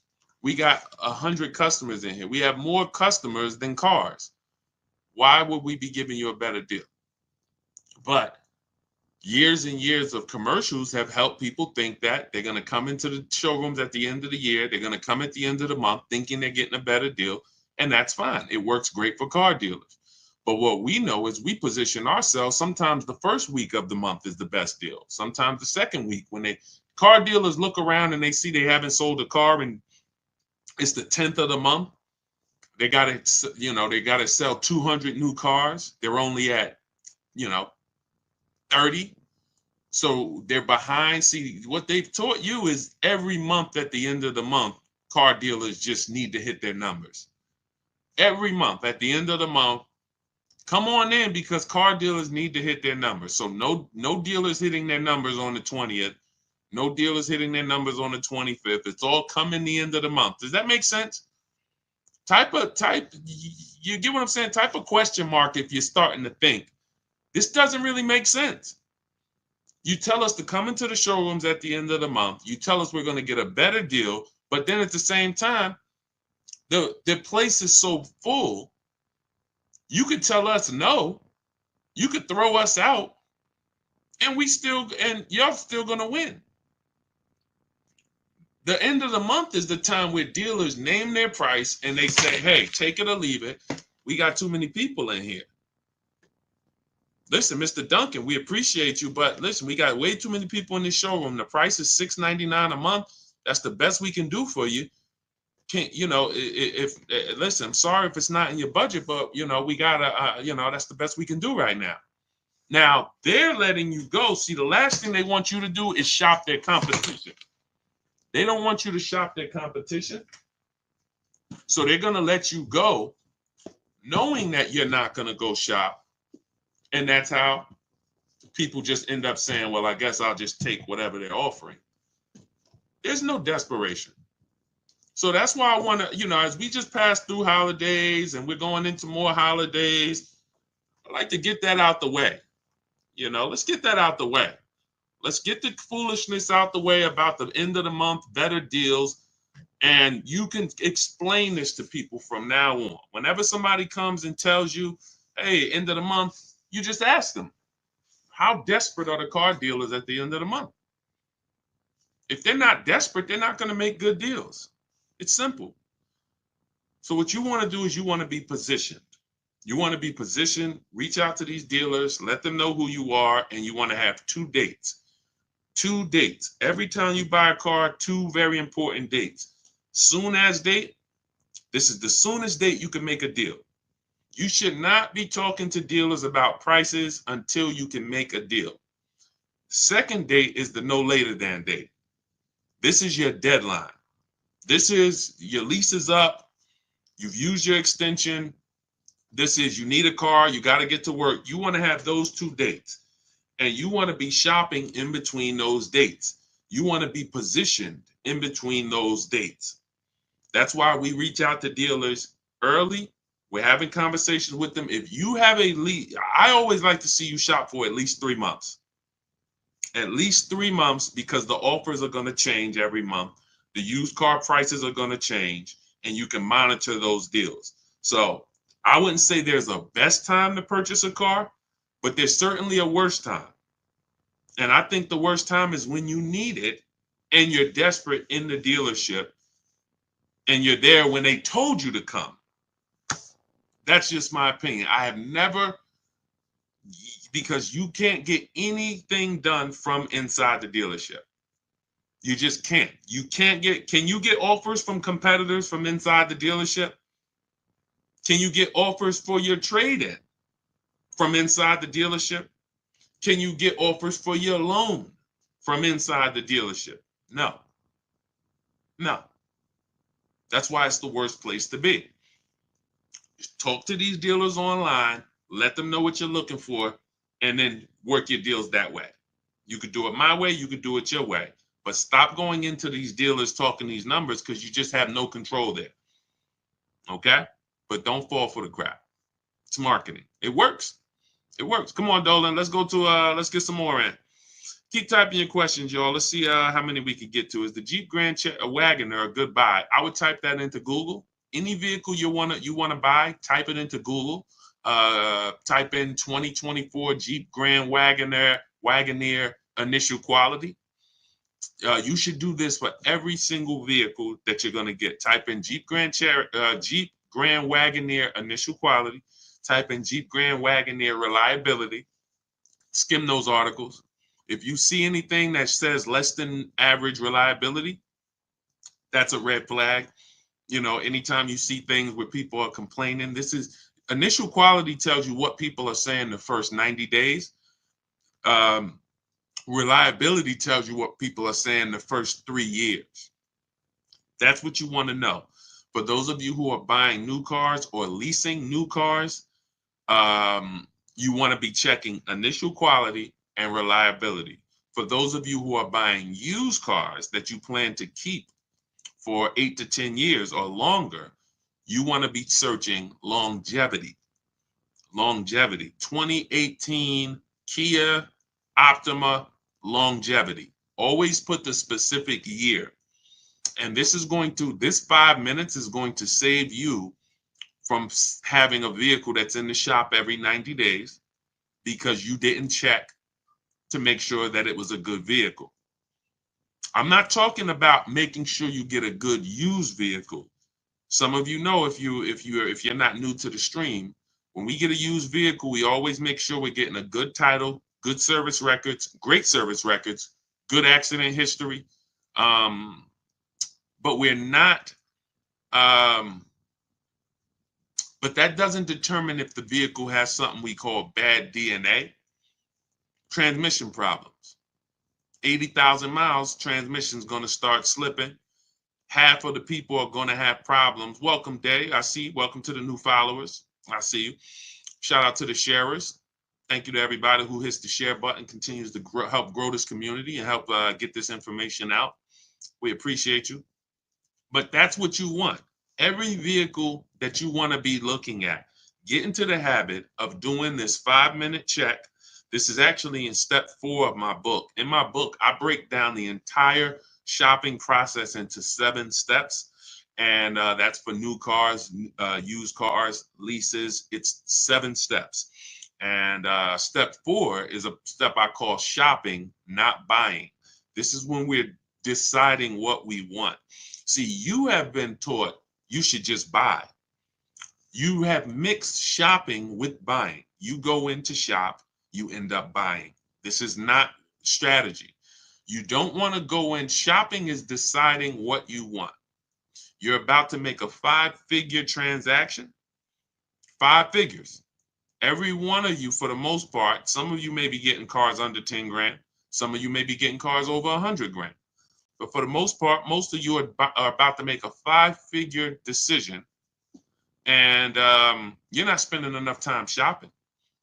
You're not spending enough time deciding what you want, which is why I continually get these DMs.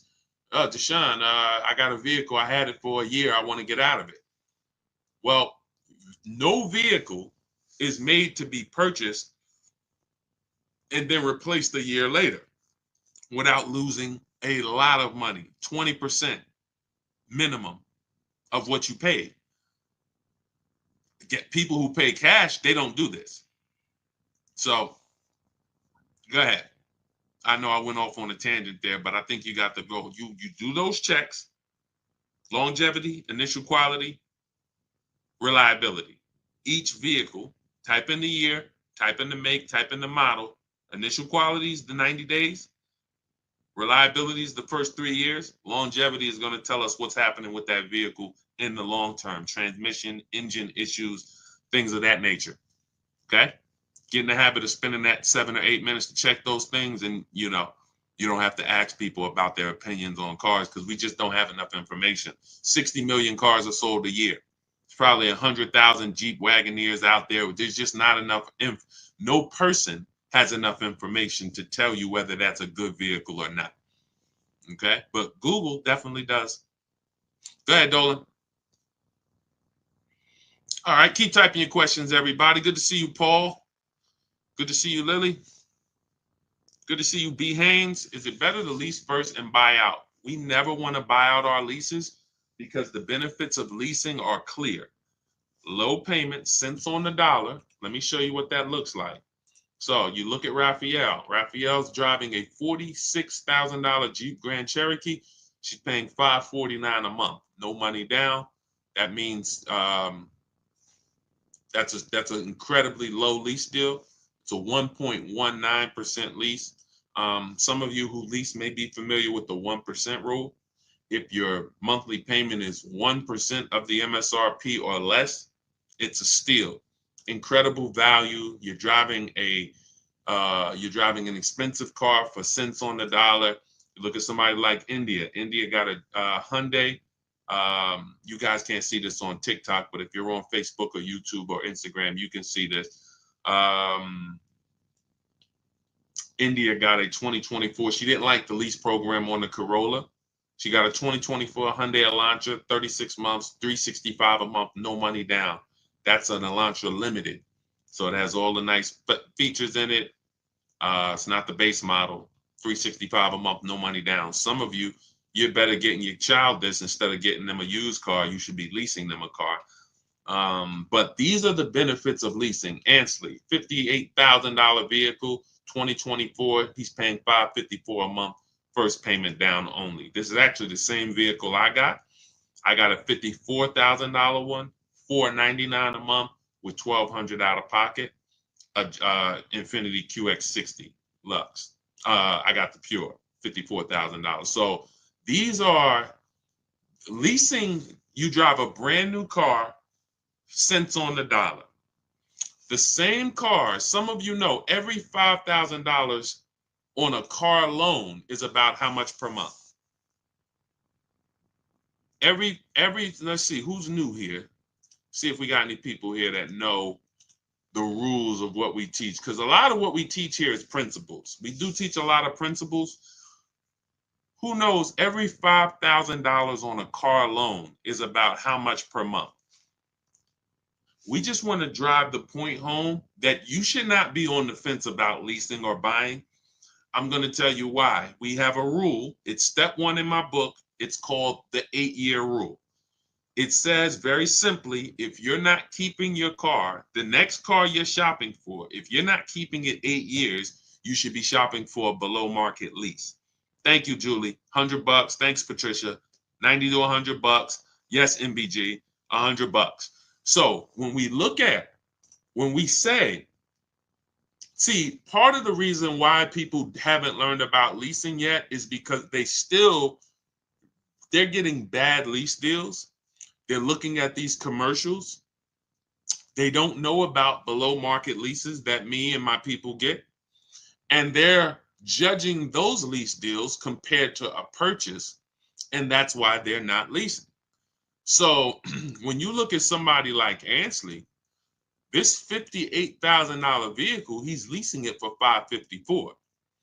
To purchase this same vehicle on a 5-year loan, he would need, thanks, Lori, I appreciate it. On a 5-year loan with no money down, he's looking at about an $1,100 payment or $1,200 on a 5-year loan. $58,000 vehicle, $1,100-$1,200 a month all day long. We're not even factoring in tax, but you know, he could have got a discount. Let's just say that's an $1,100 to $1,200 payment. There are people driving the same vehicle, no money down, $58,000 cars, they're paying $1,100 a month. Maybe they took a 6-year loan, or God forbid, a 7-year loan, because that's what people who can't afford they can't afford some of these monthly payments for these cars they're buying, and they just take the loan longer. Just give me a 7-year loan. Give me an 8-year loan. Some of you might not even know how long the loan is. That is a problem. That is a problem. Because what they're trying to get you to do is make bad decisions based on affordability. I see you. Thank you for double tapping the screen. Every time you hear something you like on TikTok, just double tap and y'all continue to see those likes go up.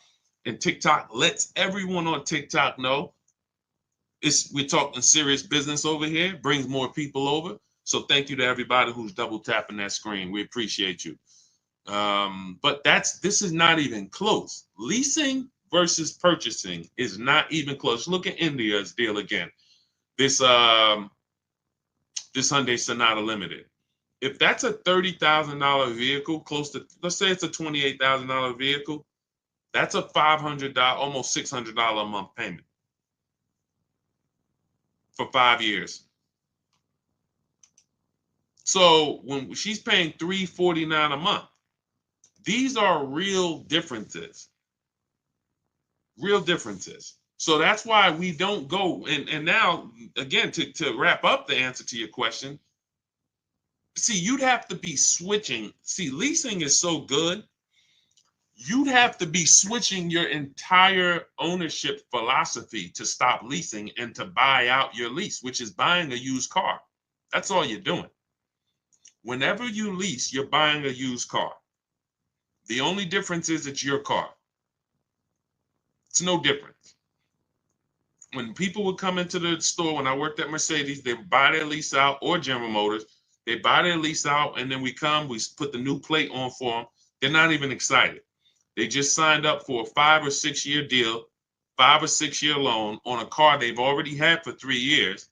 They've already been paying on it for 3 years, and now they're signing up for another 5 or 6 year loan. What's the total? If you leased a car for 3 years, then you bought the car on a 6 year loan, how many years is that? This is why this doesn't make sense. You leased it for 3, and plenty of people around the country are doing this.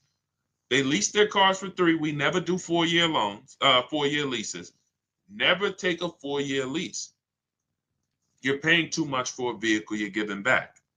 But once you lease it, you go and you buy that vehicle. You just went from driving a brand new vehicle, cents on the dollar, like Jen, like Rosalie, like Zafrina, like Teddy, all of these people who are driving brand new vehicles, but they're not keeping them 8 years. So they're not tying up their money in them. They're not tying up their money in them. You go from driving brand new vehicles, paying cents on the dollar, to buying a used car. It's a different philosophy. That's why it's about, what are your reasons for buying your lease out? What I see is people just don't want to shop. People say, oh, my lease is up in 2 months. I'm just gonna buy it out because I don't feel like doing the whole dealership thing. That's not a reason. That's not a good reason to make a bad financial decision. I'm going to buy, and some of you buying your leases out, you're not even checking to see if this is a good price. People are paying $20,000 to buy their lease out for a vehicle that they could find that same vehicle for $18,000. Or they're going over their lease mileage and then buying the vehicle out because they went over their lease mileage. These are all incorrect things. Choose your mileage wisely. Don't buy the lease. When your lease is up, you go get another lease. Oh, people say, Deshone, what do I do when it's up? You go get another one. I go drive a brand new Infiniti for 3 years. Perfect. That's up. I'm going to go drive something else for 3 years. And that's what I'm going to do. I'm driving brand new vehicles. They're always under warranty. I'm paying super low payments. I get to keep lots of cash flow in my house because my car payments are low. We've never had a $700,000, $800,000, $900,000 car payment. In fact, before this one with the Infiniti we didn't even have a $400 car payment.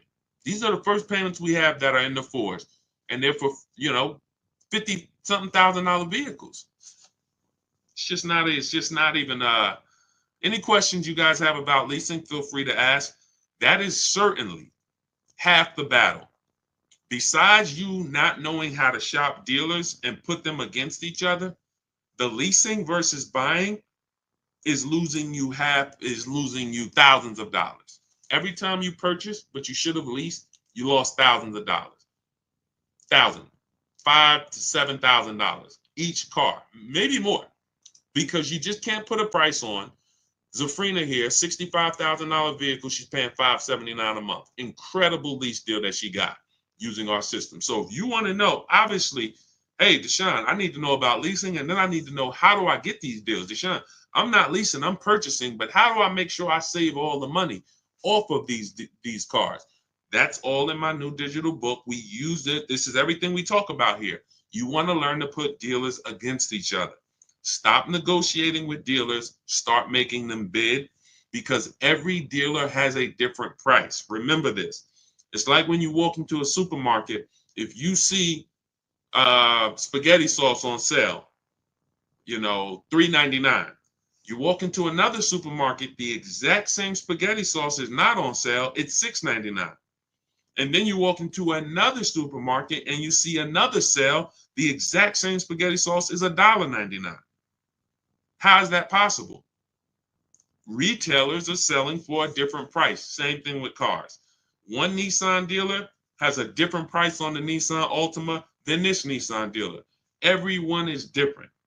So in order for you to save the big money, you want to start saving the big money, and you want to guarantee that you save all the money you can, you need a system that's going to start making dealers bid, that's going to allow you to see all the options in the market instead of this, what NADA told us when we sold cars. Customers only visited 2 dealerships.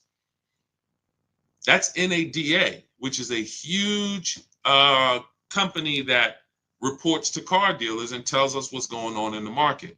They told us you're only shopping 2 dealers. That they're using that against you. They know you're not going to shop more than one or 2 dealers. So what you want to do is change that philosophy, learn to get at least, I have a system where I teach you how to get 25 dealers to compete for your business. Takes us 20 minutes. It's called the 25 to 5.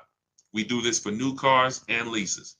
So all of this is in my new digital book. It's called Cars from Home, 7 Steps to Saving Time, Money, and Avoiding Dealerships. I want you saving time. I don't want you in a dealership more than 20, 30 minutes ever. I want you saving all the money that you should be saving. And I want you avoiding dealerships. You should not be talking numbers in dealers ever. All of this I'm going to lay out for you and teach you in my 7-step book. You can go get your copy. It's normally $97. But if you get to my TikTok bio or the Instagram bio or the YouTube comments or the Facebook comments, click that link before 30 minutes, you got your copy for $24. That's our welcome offer. All our new people, we give you a welcome offer where you can get your book for 75% off. So you won't pay the normal $97. You'll pay $24, but get there before 30 minutes is up. Now, as soon as you pay, make sure you save, screenshot the thank you page. You can open the book right there. It says as soon as you pay, click here to open your book. Then you can actually, we email you a copy. But sometimes you type your email wrong and we can't email you a copy to a wrong email. So you'll have my support team's email Monday through Friday. Reach out to them. If you don't see your book in the next minute, 5-10 minutes, reach out to them so they can get you your book. You have everything I teach step by step. That is the blueprint. And you can Google that book. It's 5-star rated very high on Goodreads. Thank you to everyone who's reviewed the book. We appreciate you. So go get your book. Come back to the broadcast. What's the lowest interest rate for a person with A1 credit right now? This is what I call feeling for the bottom. We don't want to do this because there's no way for us to know. What's the most I could get off of a BMW X5? What's the lowest I could get for this vehicle? The only way for us to know this is for us to shop the market and for us to allow people to compete and show us what they will offer us. We use a strategy for getting our loans called the bank bidding war. It's 3 rounds. 3 rounds. The first round is we're going to check to see, are there any special interest rates on the vehicle we're shopping for? So if we're shopping for a 2021 Toyota Camry, are there any special interest rates for certified vehicles? If we're shopping for a brand new Hyundai Elantra, are there any special interest rates for brand new Hyundai Elantras? 0%, 1%, 2%, things that no bank, no credit union would be able to touch. That's what we want to check first. Now, that's round 1. If there's a special interest rate, we don't need to shop anymore. If there's not a special interest rate, now what we're going to do, I have a tool in my book. It's called the Perfect Budget Calculator. It allows you to take the average interest rate. We tell you what the average interest rate is. You could take that average interest rate, Tell us what you want your payment to be. Tell us what your state is, how much down payment you want to do. And what we're going to do is that's going to create a bunch of goals for you. Who's ever been in a position where you're like, okay, I want to spend 30,000, 30,000, 30,000, and then you end up spending 32, 31. Type me if that's ever happened to you. Now, you can't negotiate the buyout on a lease. I haven't ever seen it.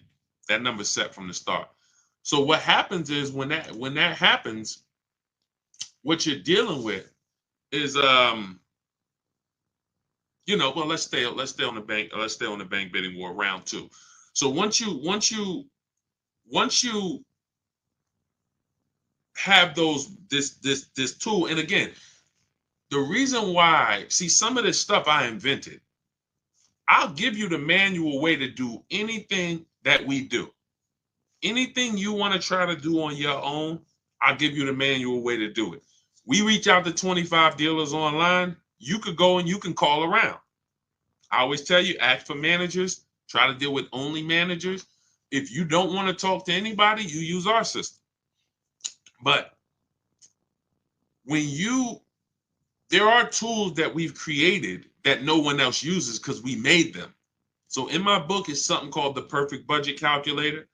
That's going to give you multiple goals. It'll tell you if you get a 5-year loan, you want to do no money down, this is what you can spend on a car. And it takes into account the taxes, the fees, because that's where it usually gets you. You go in, you're looking at a $30,000 car, you didn't factor in those taxes, you didn't factor in those fees, right? Next thing you know, they're like, oh, well, you got $3,000 in taxes and fees.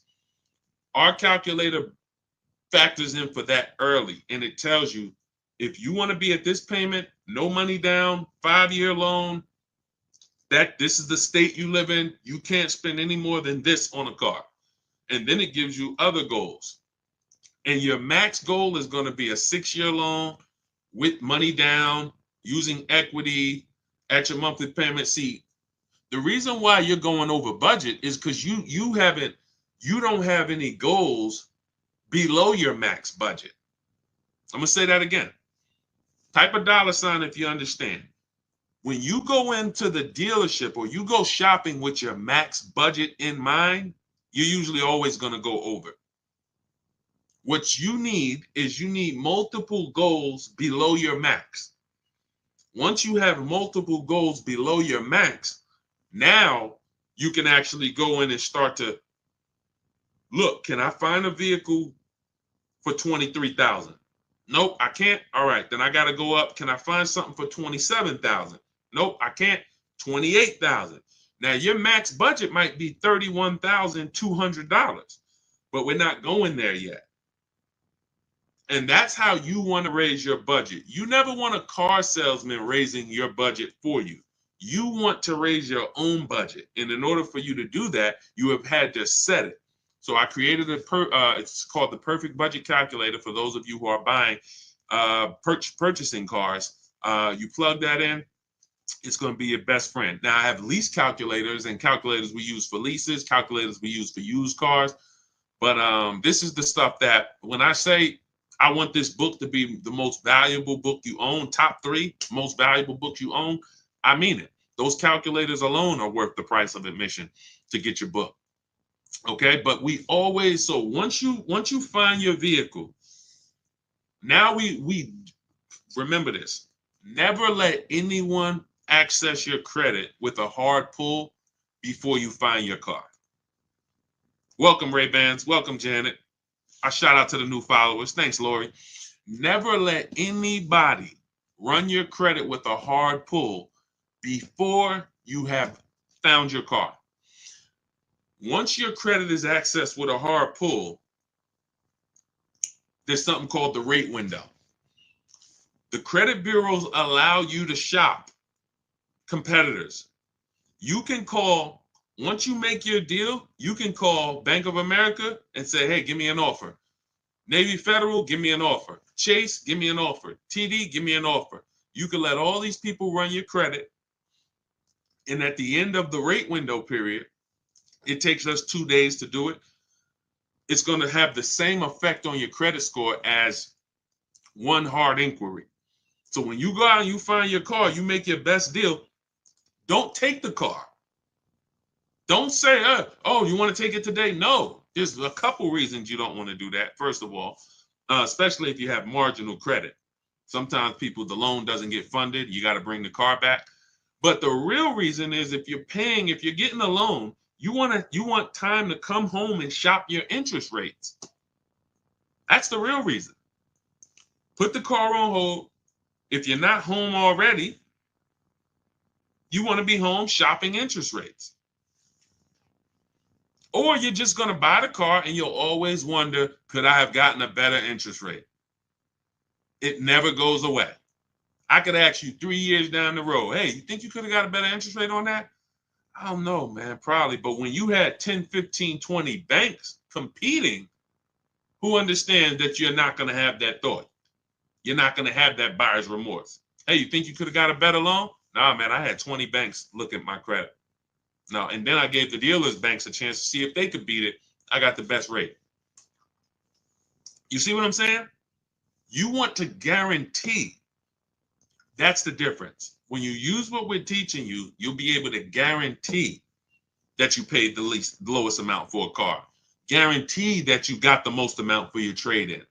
Guarantee that you got the lowest interest rate on your loan. Y'all, does that make sense? Type dollar signs if that makes sense.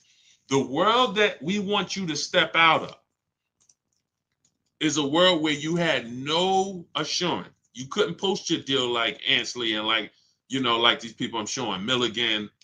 Look, Milligan saved $27,000 off a vehicle.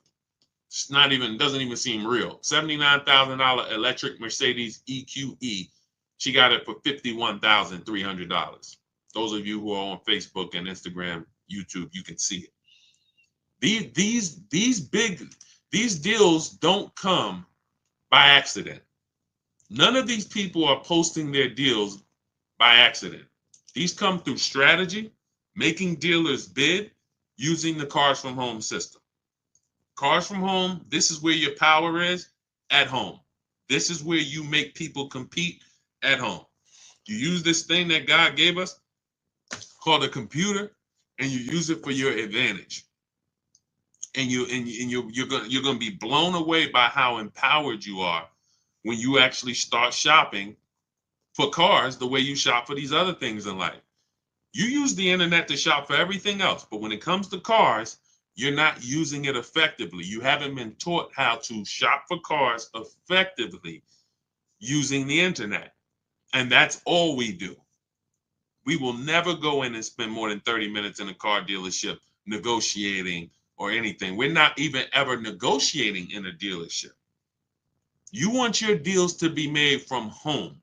Whenever you're negotiating in a dealership, you're putting yourself in a position where someone can waste your time. You can't see the market. You can't get competitor offers. Nothing good happens in the dealership.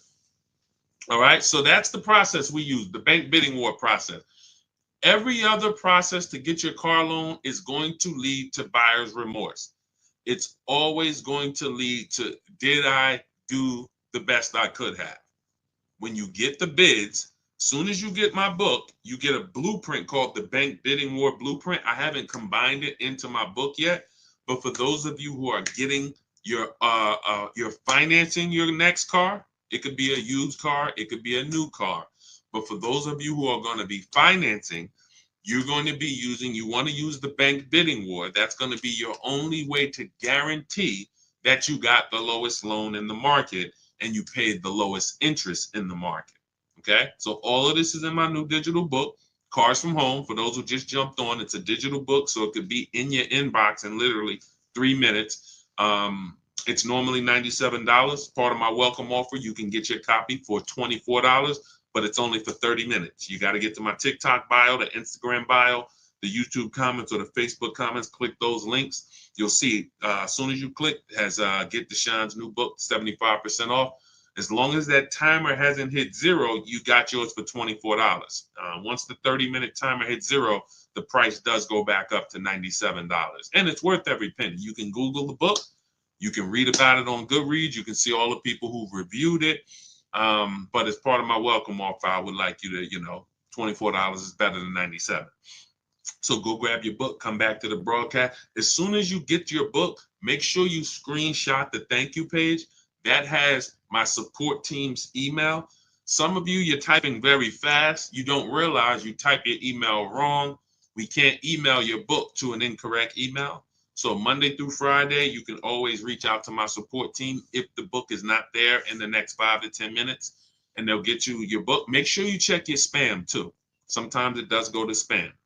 And lastly, for those of you who want to work directly with me, if you qualify, we have a button that you can press in those links that says Shop with Deshone, and you can see if you qualify to shop for us to shop together. I've been shopping with people all around the country since 2021.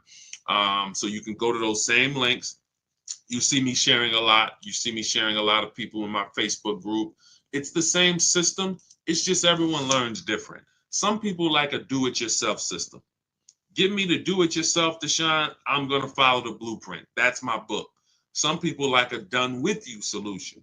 You want a group of people. We have 2,000 people that came before you, 1,500, 1,600 people in our Facebook group, coaching by me. If you want to learn that way, videos instead of the book, you'll be able to watch 3 to 5 minute videos that I made. You can click that button that says Shop with Deshone. But again, everyone won't qualify for that program. But I don't care how you get it, just get it. I don't care how you pay less than everyone for cars, just pay less than everyone for cars. That's all that matters to me. That's why we make the information, we put it everywhere. Get in where you fit it. Go ahead, Dolan.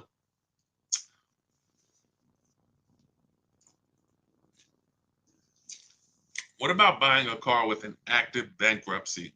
As far as I know, I'm not an expert on credit. But as far as I know, you're going to have to wait for the bankruptcy to be discharged. And once you're cleared to go buy something, I've seen more people end up at a 700 credit score after less than a year out of a bankruptcy. I've seen a lot of people get to work. You should follow somebody by the name of Shonda Martin. Shonda, Shonda Martin. Her pages are Road to 750 Plus.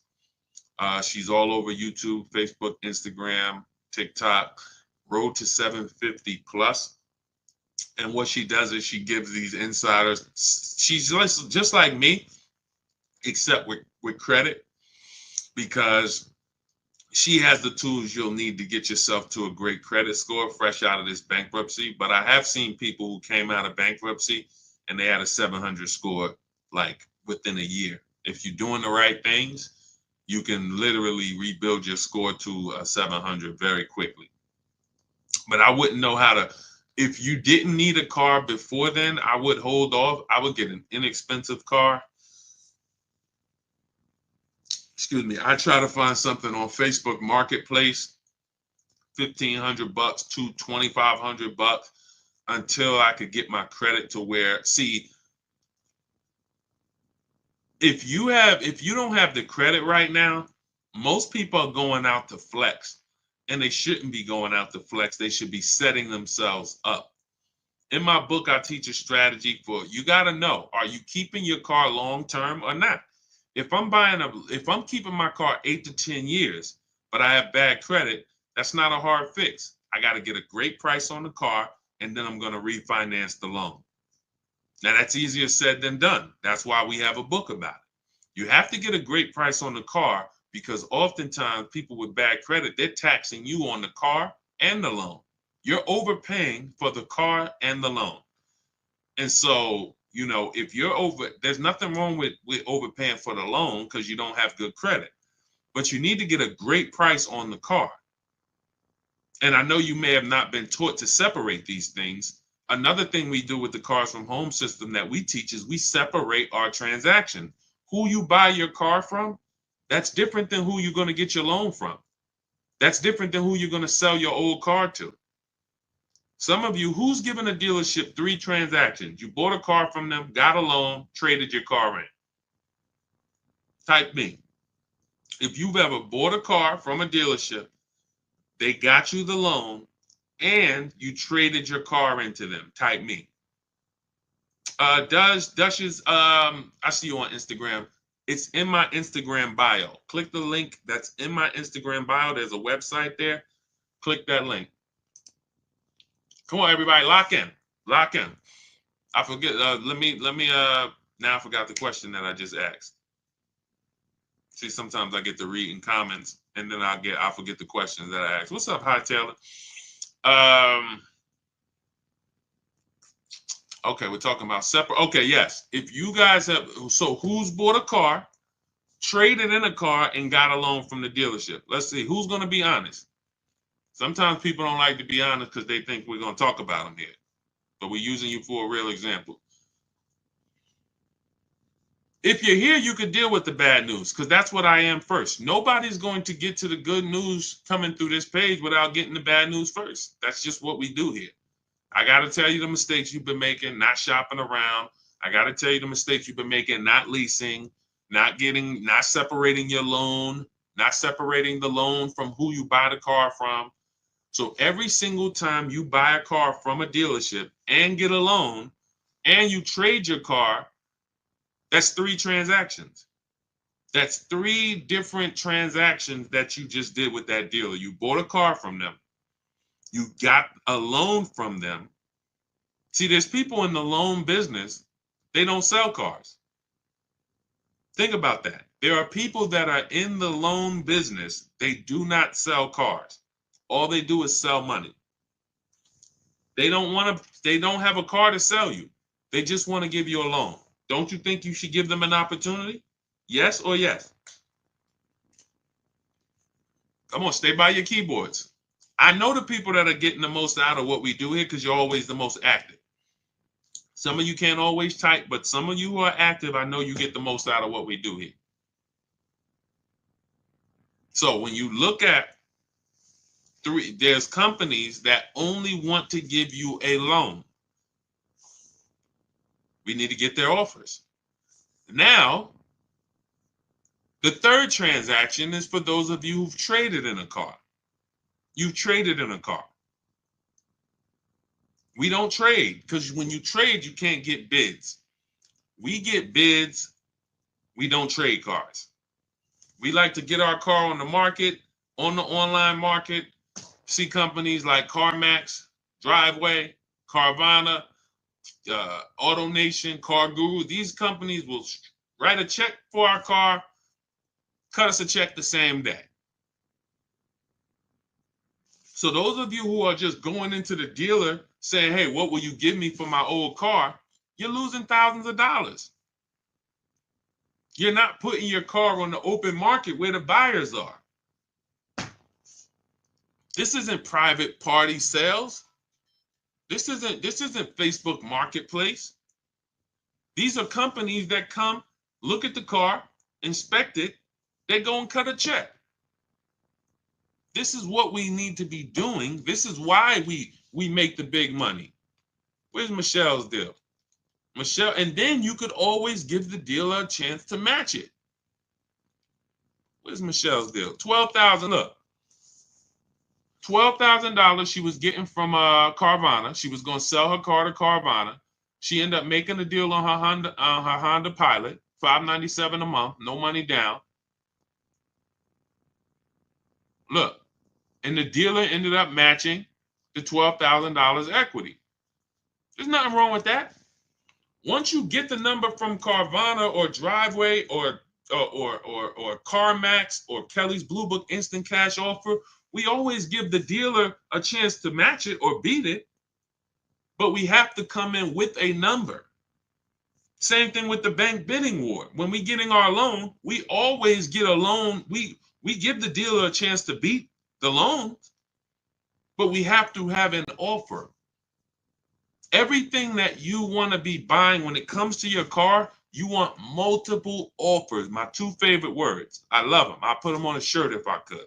Multiple offers is how you save the big money without even trying.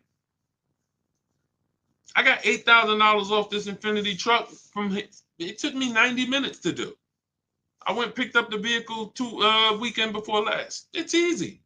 Because I'm sitting here, I'm talking to 25 Infinity dealers by email, not by phone. So you don't have to worry about, oh man, Deshone, you're going to teach us what to say.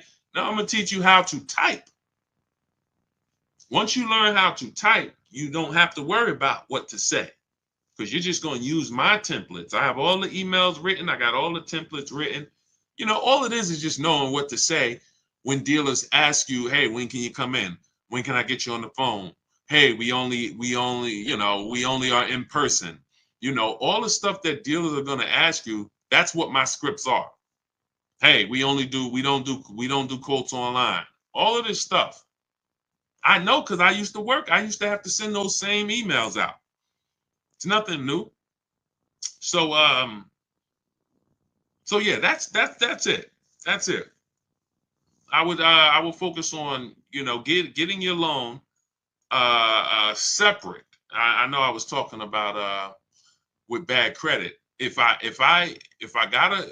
keeping a car long term, but I got a bad loan, that's a refinance issue. That's a refinance issue. I'm paying 20%. 2 years from now, my credit's 750. I refinance down to 6%. I'm keeping my car. But you have to make sure you get a great car. Now, let's say you're not a long-term person, fresh out of bankruptcy. You're like Deshone, I'm not keeping a car 8 years at all. Then you should be shopping for a lease. Now, you can't qualify for a lease right now. So the first thing you want to do is shop for an inexpensive loan. I call it a smart car. The least expensive car you can get a loan on. $7,000 to $10,000 loan. Something that your payment, again, this is not a flex. Deshone, I'm gonna get a $10,000 car. That ain't gonna be what I like. It's up to you. You can set yourself up to lease in 2 years, or you can set yourself back. Everybody with bad credit want to go out and flex. You're not gonna be close to leasing in 2 years. You go out, you get a $10,000 car, something small, something affordable, dependable, something that was 24, 25,000 brand new, Hyundai Elantra, you know, Ford Focus, you know, something in that small category. You get something for 10,000, it's not going to be too old. You pay that payment for 2 years, you flip into a lease. Fix your credit. It's easy to fix your credit when your car payment is $250 a month. You go and get that expensive Dodge Charger you want, you're going to spend $650 a month for it. Your credit ain't getting fixed. Same money that you could have been putting into fixing your credit is now going into your car and insurance.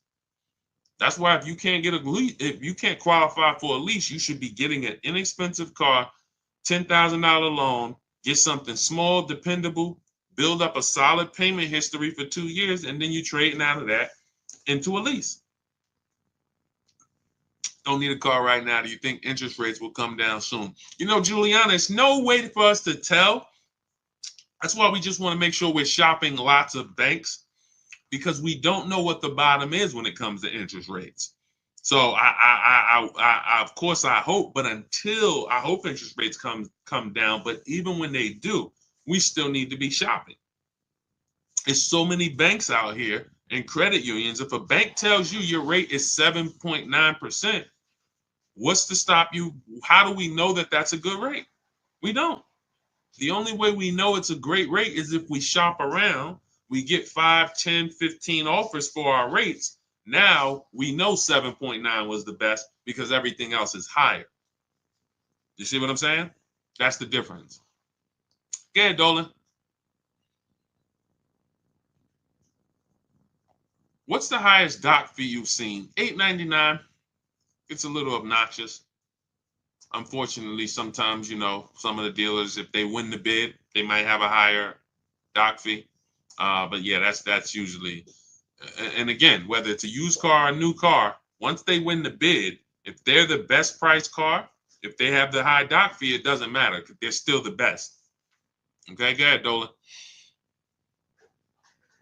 Do I look to a bank or credit union for my loan? We kind of went over that with the bank bidding war process. You should watch this over again. We use a process. Thanks, New York Gal. Appreciate it. We use a process called the bank bidding war, where we let multiple banks and credit unions compete for our loan. Okay. And we shop in a way where the credit unions allow us to do that. I mean, the credit bureaus allow us to do this. Can you negotiate the buyout on a lease? I haven't seen it. Usually, see, because that has nothing. This is what I tell you: when who's had a dealership call you and say, "Come, bring your lease back early. We'll get you out of it." Who's had a deal? Who's had a dealer? Who's getting calls or emails or letters saying, "Hey, come on in. We'll get you out of your lease early." Who's getting those letters or calls? Let's go. Type fast. If you're getting those calls, this is why. Okay? They're predictable. They're predictable. It's always when people tell you they're getting you out of your lease early, it's not even between them. It's between you and the bank. You owe the bank a certain amount of money. In order for them to get you out of the lease early, they have to pay off that money. It's that simple. If they're trying to get you out of that lease early, but they're not paying off that loan, what they're doing is they're rolling over the remaining balance to your new car. So let's say you got 4 payments left on your lease. You go into a dealership, they get you out of it, you go into another lease. Whatever your new lease payment is, if you didn't have those 4 payments, it would have been lower. So you might say, Deshone, but I could afford it. It's $500 a month. But if you didn't have those 4 payments, it would have been $425 a month. Those 4 payments are in the new car. And what they depend on is the fact you're desperate and you're not going to see those numbers and you're not going to care about it. But the fact is, when you roll out of your lease early and you say, all right, well, I got 6 payments left. I'm just going to go in and get out of this thing. That money does not disappear. And the worst part about it is your next 3-year lease, you're paying for that old vehicle in the new one. So you're driving this new car around, but some of it is your old car that that balance, those 4 payments that you had to roll over. So that's why we're not big on getting out early unless it's a penalty we're trying to avoid. Then we'll consider getting out early. But that's between us and the bank. It's not the dealership. The dealership knows nothing about the car and it's the bank's car. That's why when they say, oh, we'll get you out, they're lying to you because it doesn't even belong to them. The car belongs to the bank. And most times, again, like I said, they just want you to come in so they'll roll these over. That's why we do an equity assessment ourselves. Step 2 in my book. First step is we need to decide whether we're buying versus or leasing. That's the 8-year rule. It's very simple. Are you keeping the next car 8 to 10 years? Yes, you buy. No, Deshone, definitely not. Then we should be shopping for a lease. A below market lease, not a regular lease. So once you make that, second thing we do is equity assessment. What is an equity assessment? We need to find out the most money we can get for our current car or our current lease. Who didn't know you could sell a lease? Who didn't know you could sell a lease? We've been doing this for 3 years. Some of you have low mileage cars. You drive a very low mileage. You may have equity. $3,000, $4,000, $5,000. During the pandemic, we were helping people make $7,000 to $10,000 selling their leases. It was unbelievable. That's over. But there are still some people who have vehicles with high resale values and have vehicles with low miles that they're selling their leases. But this is what we do. We do an equity assessment ourselves. We don't let a dealer tell us anything. The dealer says my vehicle is worth this. No, we don't believe that. Like, what if they're lying? Oh, yeah, I didn't think about that. We do. So we need to verify what we can get. When you look and you do your own equity assessment, which I'll teach you how to do, takes 20 minutes. You get these 6 offers.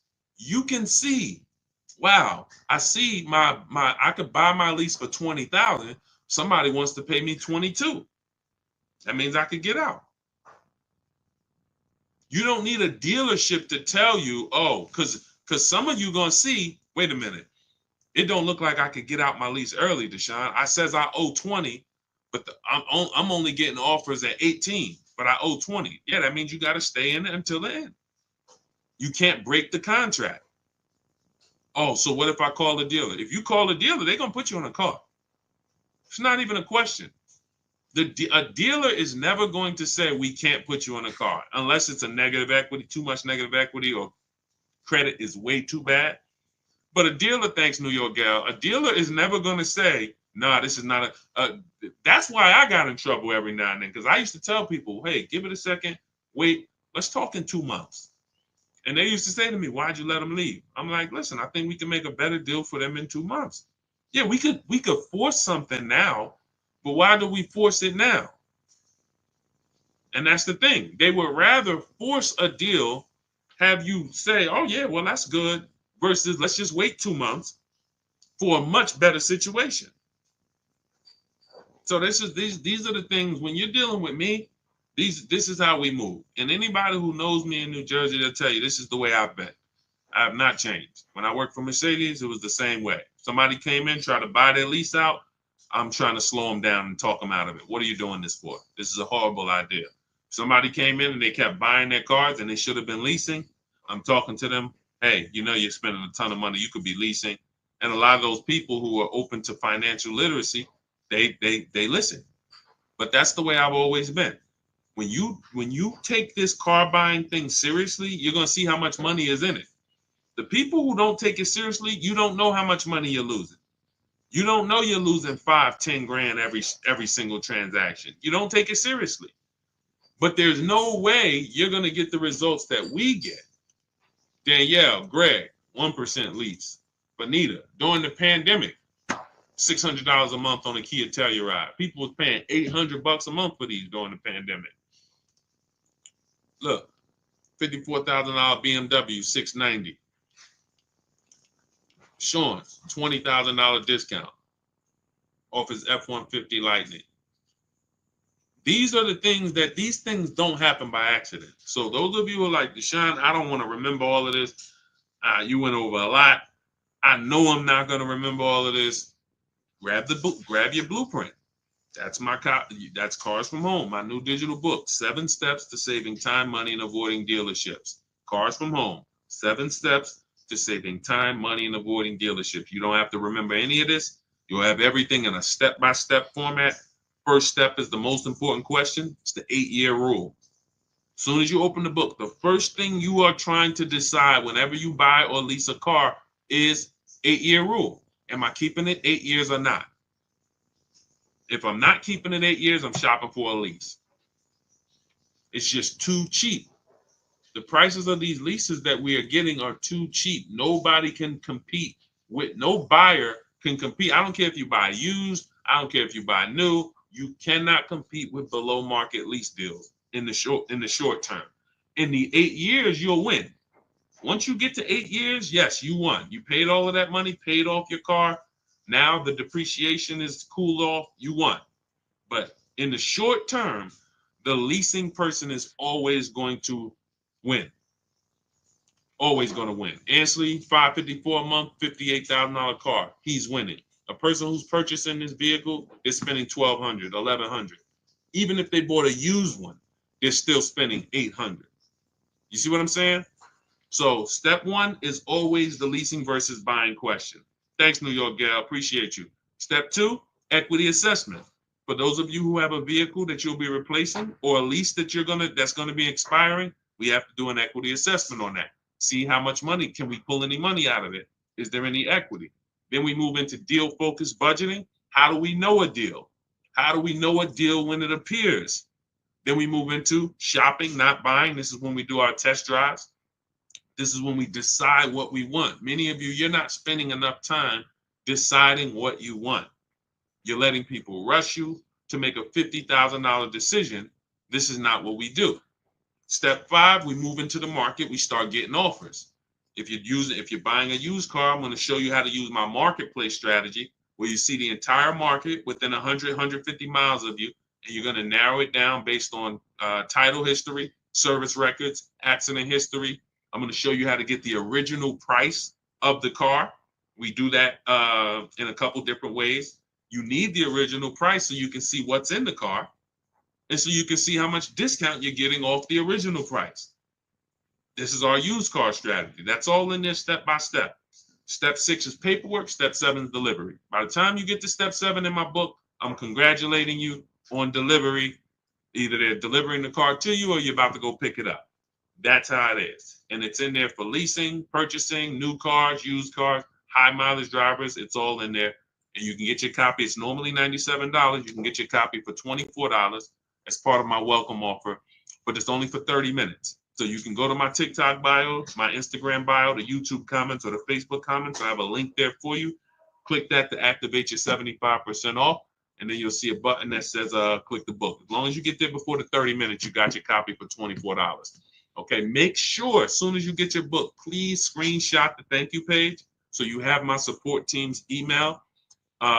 Check your junk, check your spam. If your book is not there in 5 to 10 minutes, connect with my support team Monday through Friday. They'll make sure that you get your book. And lastly, for those of you who want to shop together, you want to consider, if you want to see if you qualify for us to shop together, there's a button there for you guys too. I have been shopping with people all around the country since 2021 for the last 3 years.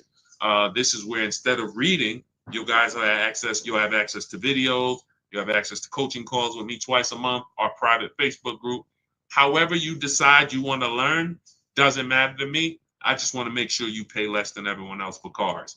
So watch the free streams, watch the free videos, get the blueprint, join the course. It doesn't matter. Just make sure you are applying what you are learning so that when you get your cars, you're proud to send me the deals. I want you to feel proud sending me the numbers.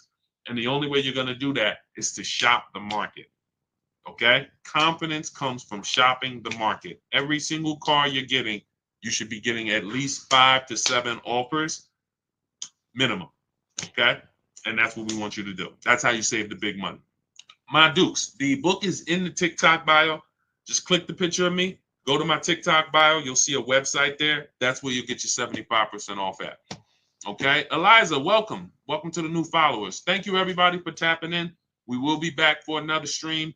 Everybody who got your book, enjoy it, use it, hold yourself accountable, stick with the steps, don't jump ahead. You shouldn't be at step 7 until you're picking up your new car.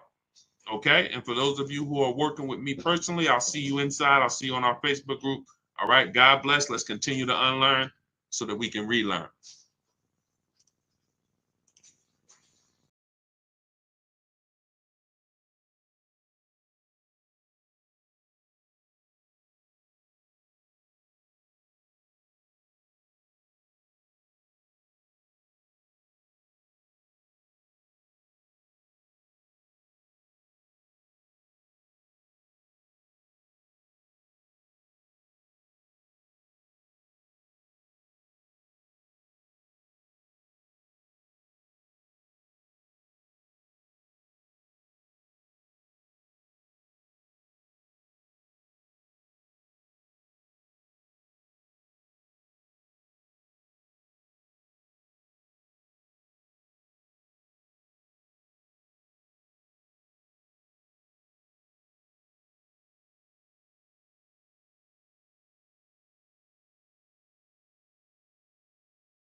In 1 second, there we go. All right, let's talk about how we're going to get cars for less than other people are paying them. We are live. My name is Deshone. I'm publicly known as Deshone, the Auto Advisor. I want you to start typing your car shopping questions. Any questions you have about buying, about leasing, about getting good prices, quality, type them below. We'll get to as many questions as we can in the next hour. What's up, They Love Lady B? Good to see you. Welcome to the new followers. Shout out to the sharers. Everybody who shares this broadcast, thank you. We appreciate you. Start typing your questions in, and we'll get to as many as we can. I spent 14 years in the car business. For those who don't know me, I've been on the internet teaching since 2021. We've helped thousands of people around the country pay less than what everyone else is paying for cars. That's the name of the game. That's the only thing that's important. Okay. All right. I see we got a couple questions coming in from TikTok. You guys can, Dolan, you can start bringing some of these questions in. Everybody, no matter what platform you're on, type your questions. We usually like to get to questions early because the more longer we stay on, the more questions come. And now, we can't always get to your questions. So is Nissan going out of business? I haven't heard that. Let's see. I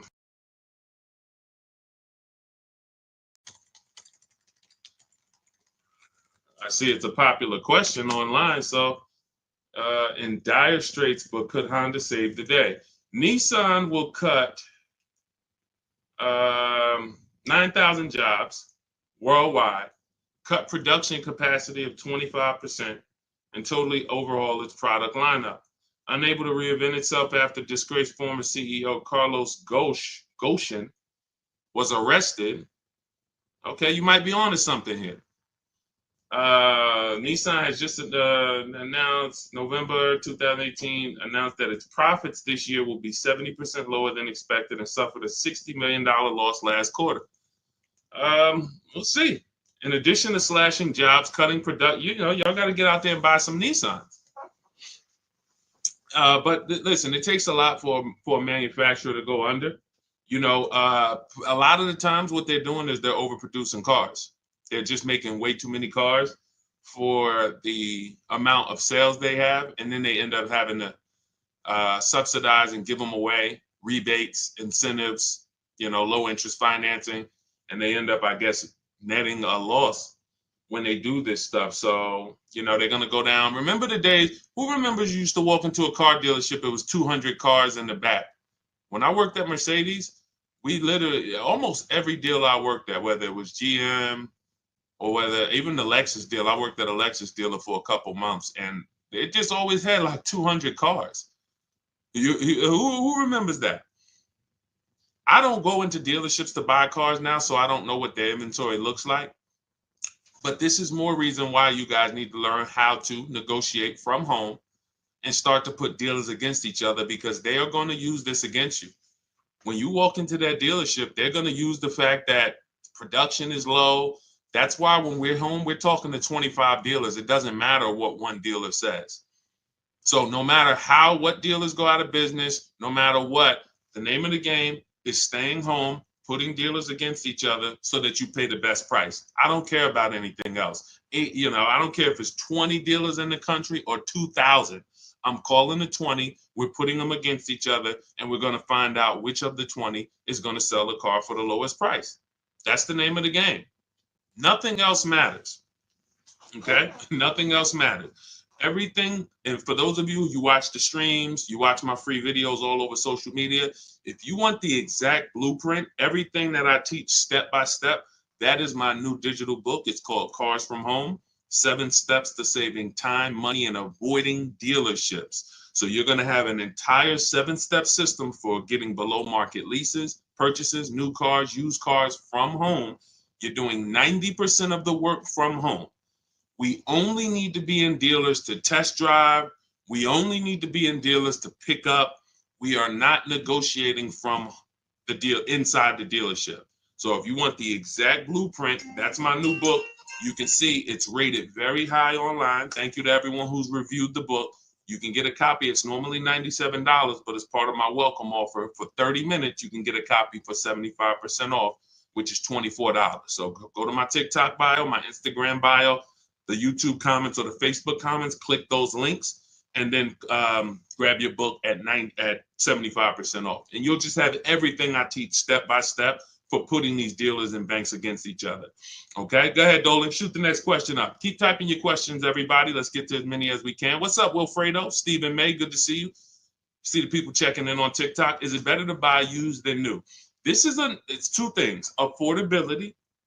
Can you get everything you want in a new car, everything you need in a new car, and be under your budget?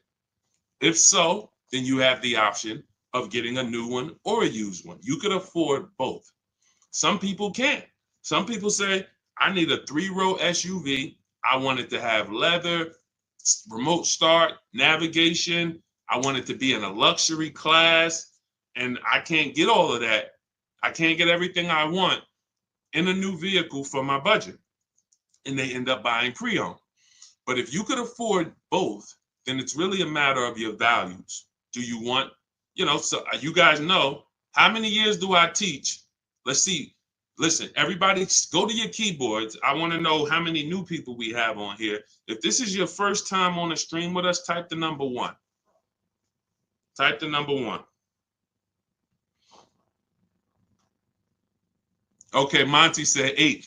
You know the question I'm about to ask the next time, Monty. It's not fair. That's not the question that I'm asking. I'm asking who's new. Ernest, welcome. Shout out to all the new people. Everybody who's new, who's typing a 1. If this is your first time on a car shopping stream with us, type a number 1. Type 1. Rolito, good to see you. Erasmo. I'm sorry, I probably butchered your name. Forgive me. Carmen, welcome. So we have some principles here. Veronica Brown, good to see you, that you might not be familiar with. And one of them is something we call the 8-year rule. The 8-year rule says if you're not buying cars to keep 8 years, you should not be buying cars. You should be shopping for a lease. You're going to pay a lot less as long as you know how to get good lease deals, structure them correctly. So if you are buying your vehicle, then I'm assuming you're keeping it 8 to 10 years. So some of you might say, well, I only buy a new car every 10 years, Deshone. I'm gonna just buy a new one because I don't want to buy it used. That's fine. So this is not the question of new or pre-owned comes down to 2 things: budget and then values. If you could afford both, then ask yourself, do you want to get a great deal on a brand new one, save all the money you can on a brand new one, or do you want to knock 20, 30, 40% off the price, shop for a pre-owned? You're not going to get the latest. You're not going to have the, full warranty, but you will knock 20, 30, 40% off the price. That's a matter of values. Okay? There's no right or wrong there. Okay? Go ahead, Dolan. Let's go, everybody. Keep typing your questions. This is Car Shopping Questions and Answers. I'm your host. I'm known as Deshone, the Auto Advisor. I spent 14 years in the car business, and for the last 3-4 years, I've been online teaching people how to pay less than everyone else for cars, new cars, used cars, and leases. And we do 90% to sometimes 100% of our deals from home. That's why our entire system is called Cars from Home. All right, bad credit. Can I still get a car? I have a full-time job. It's my student loans messing me up. Sure. You just need, so first thing you want to do is separate your transactions. What does that mean? Anytime you buy a car from a dealership, you've done business with them. That's a transaction. Anytime you get a loan from a dealership, that's a transaction. And anytime you sell your old vehicle back to them, you call that trading, but you're actually selling the vehicle back to them. That's a transaction. So in order for you to get a great deal, the first thing you're going to have to do is start separating the parts of your transaction. So we separate those 3. Who we buy our car from is different than who we get our loan from. That's different than who we sell our car to.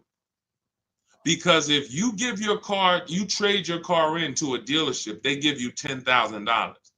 But you could have sold it to Driveway for $12,000, then you lost. Is that a loss? Can we all agree? Can we all agree before we move forward?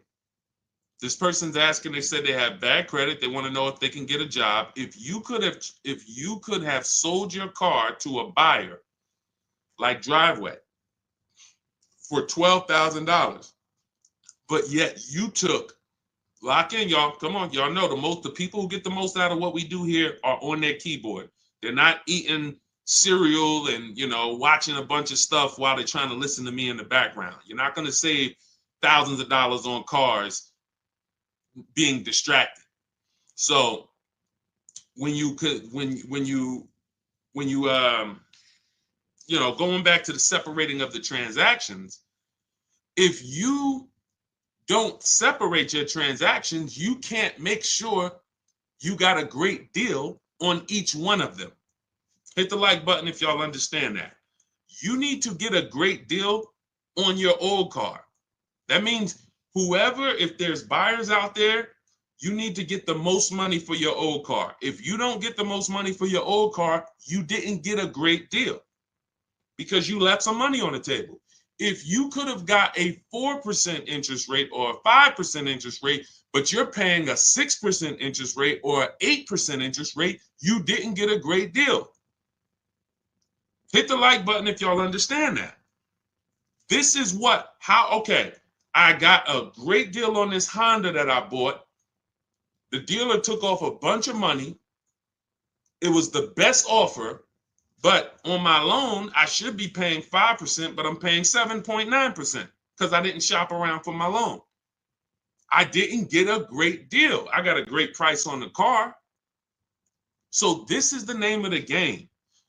Looking at each part of my transaction, I'm getting a loan. How do I make sure I'm getting the best loan?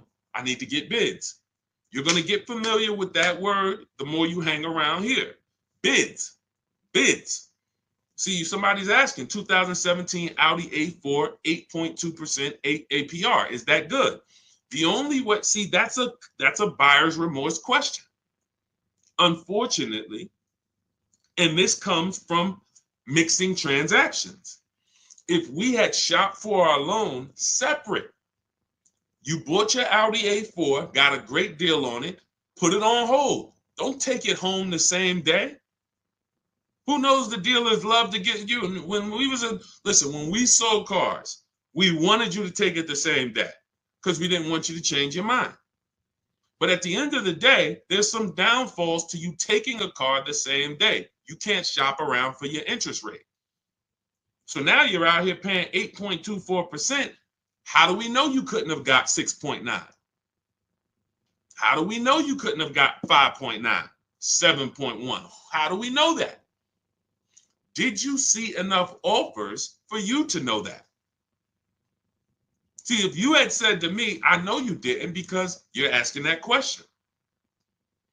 If somebody says to you, hey, you're paying 8%, is that good? Is that the best?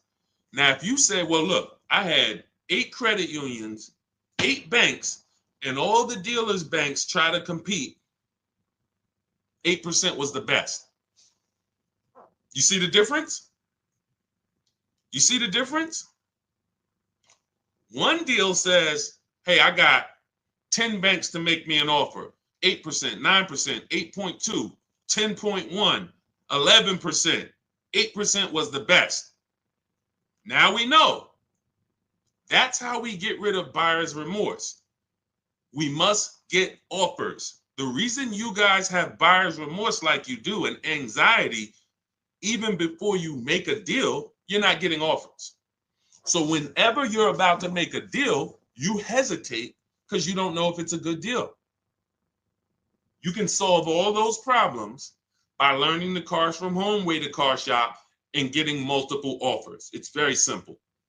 It's easy, much easier than what you've been doing in these dealerships, and it guarantees we got the best deal.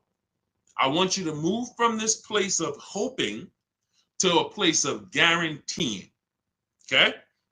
So what you're going to do with your credit not being good is you are going to determine first, are you a leaser or are you a buyer? Should you be leasing? Are you buying cars to keep 8 to 10 years or not? No, Deshone, I'm not. So if you're not, then your goal should be to set yourself up to lease. Now that might take you 2 years. You get you an inexpensive car, get a small $10,000, $12,000 loan, pay that payment, $250 payment, pay it on time, build up your credit. You're not going to drive the fanciest car. This is my plan for short-term people with bad credit. It's in my book. It's in everything I teach. If you have bad credit, you know, Deshone, I should be leasing. I want to be driving brand new cars, you know, like the people you show in these streams, paying cents on the dollar, super low payments, but I don't have the credit yet. You're setting yourself up. Let's get set up for the lease. And if you're a person with bad credit and you are going to keep the car 8 to 10 years, then you got to make sure you got a great car. Find yourself a great car. You can use our system, new car, used car. Once you find that, you use an independent lender. I have some I recommend in my book. And now, LendBuzz is one of them. LendBuzz is a solid company. You're going to pay higher interest because your credit's not good.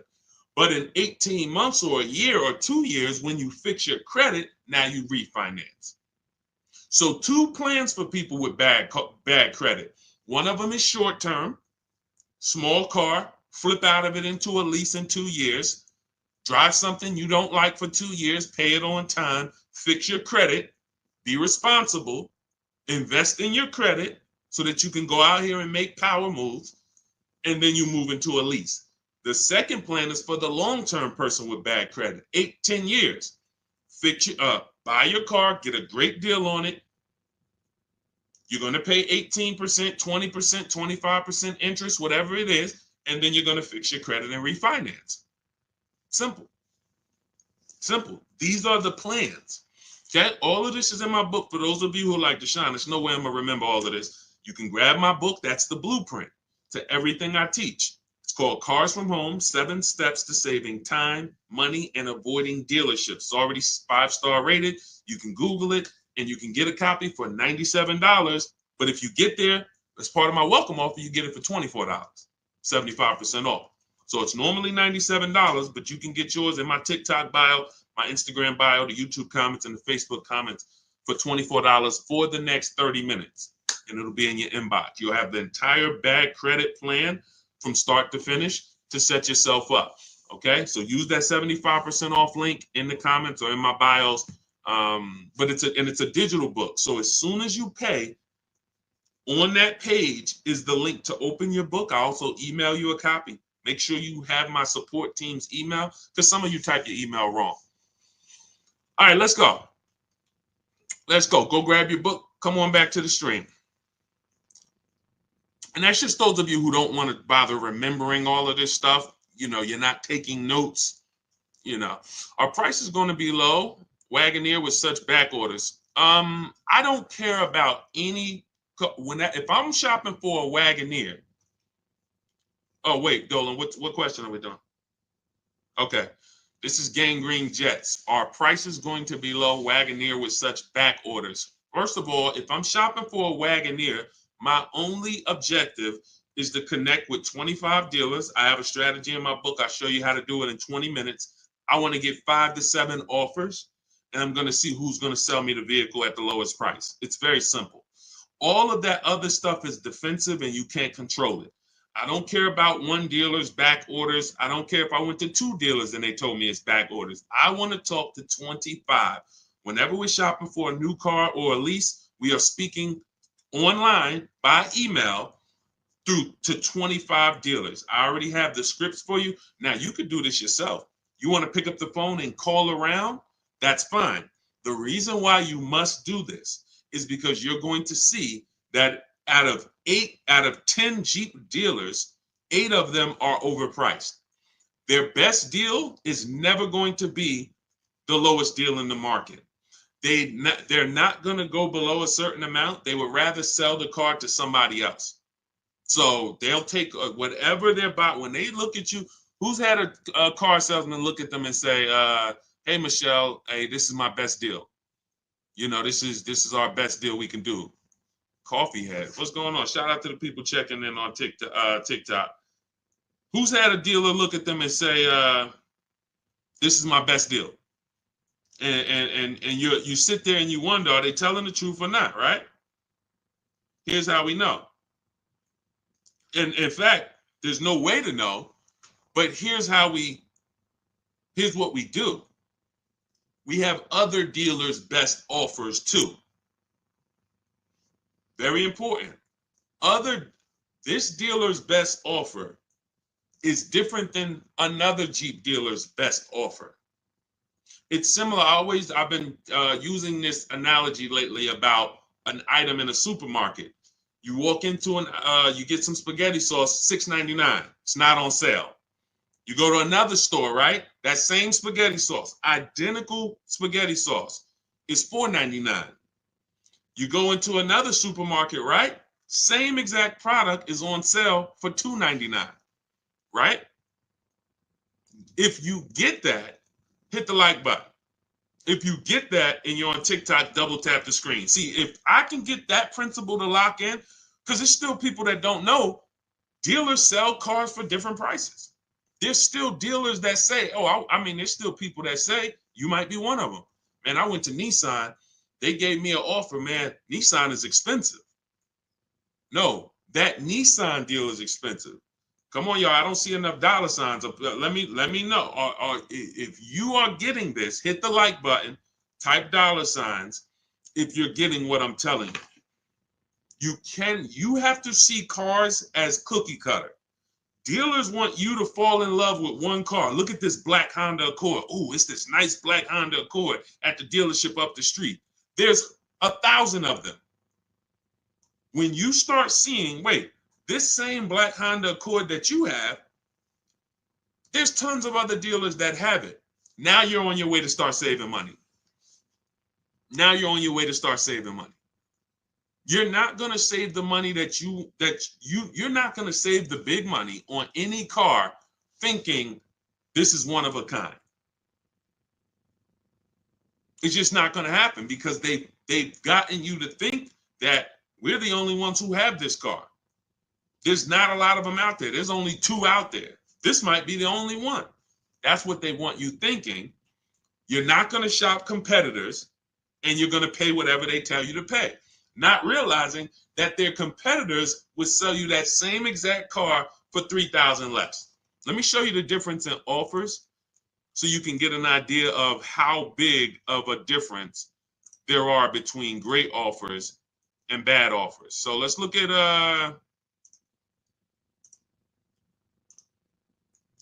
Teddy.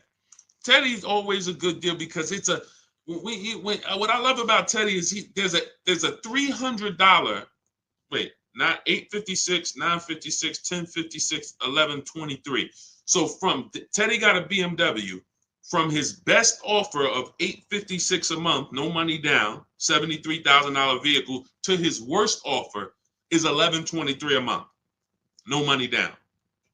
Same vehicle. Look at this. The highest offer he got was $1123. His best offer was $856. Same exact car.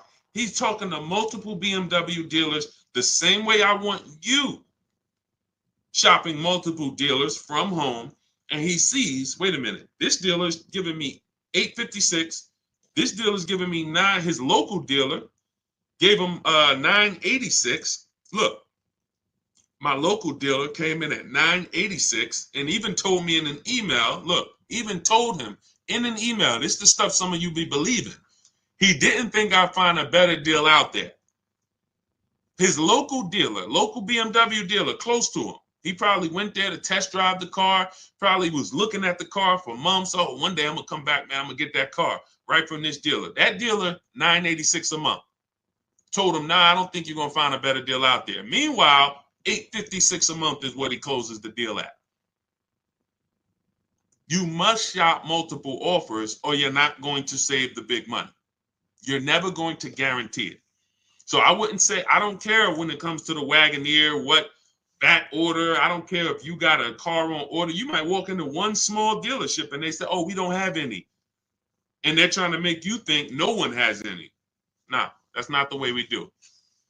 And again, there's a couple reasons why we reach out to 25 dealers. One, we get the highest chance of getting 5 to 7 offers. You must get 5 to 7 offers so you can see how many are overpriced. And then we get to shop out of all of these dealers' inventories. What's up, OnStar? We get to shop out of all these dealers' inventories. You walk into a dealership, you're looking for a black car. They might not have it. You come back, you're shopping out of 25 dealers. Somebody has a black car, usually more than one person. So that's my thing. I don't believe anything dealer says unless 25 dealers tell me. All right? Go ahead, Dolan. And, you know, it's a story that they're selling you guys. Unfortunately, look, as an ex-car salesman, I can tell you this. The name of the game with cars is not you winning. It's making you think you won. That's very important. It's very important for you to distinguish the difference between winning and thinking you won. Winning is you saw all the offers, you had a lot of people competing, you picked the best offer. That's winning. Thinking you won is you didn't see a lot of offers. You went into one dealer, maybe two, and you went and you negotiated. You try to negotiate your way down, and then you just shake hands hoping that you did okay. It's a very big difference. One is anxiety prone, buyer's remorse prone. The other is not. One guarantees you save the most money. The other does not. It's two totally different ways to move. Sean, looking at a 2022 Honda Pilot, should I wait for more leases to be turned back in early 2025? Yes, I always recommend when people are looking for a 1 or 2-year-old used car, you need to realize that dealers are not going to have them yet.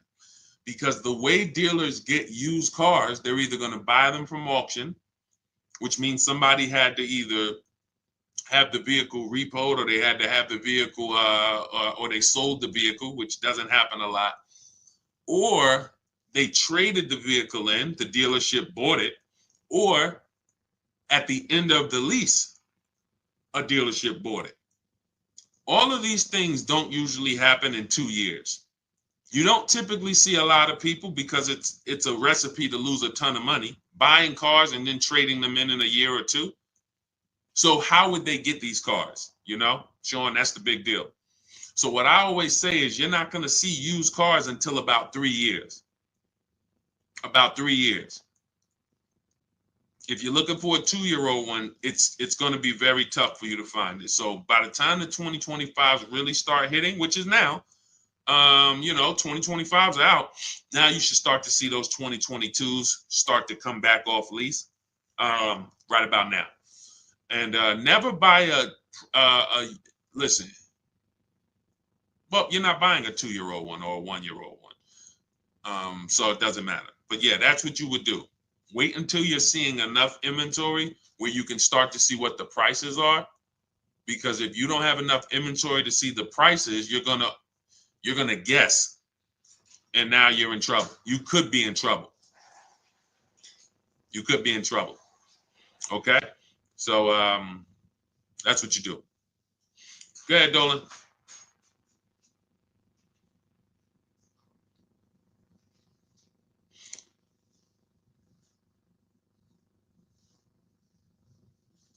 Hey, with New Year's cars coming in, how much can I expect the dealer to drop on previous years? It's different for every car. I'm going to show you a variety of discounts, and you don't want to guess.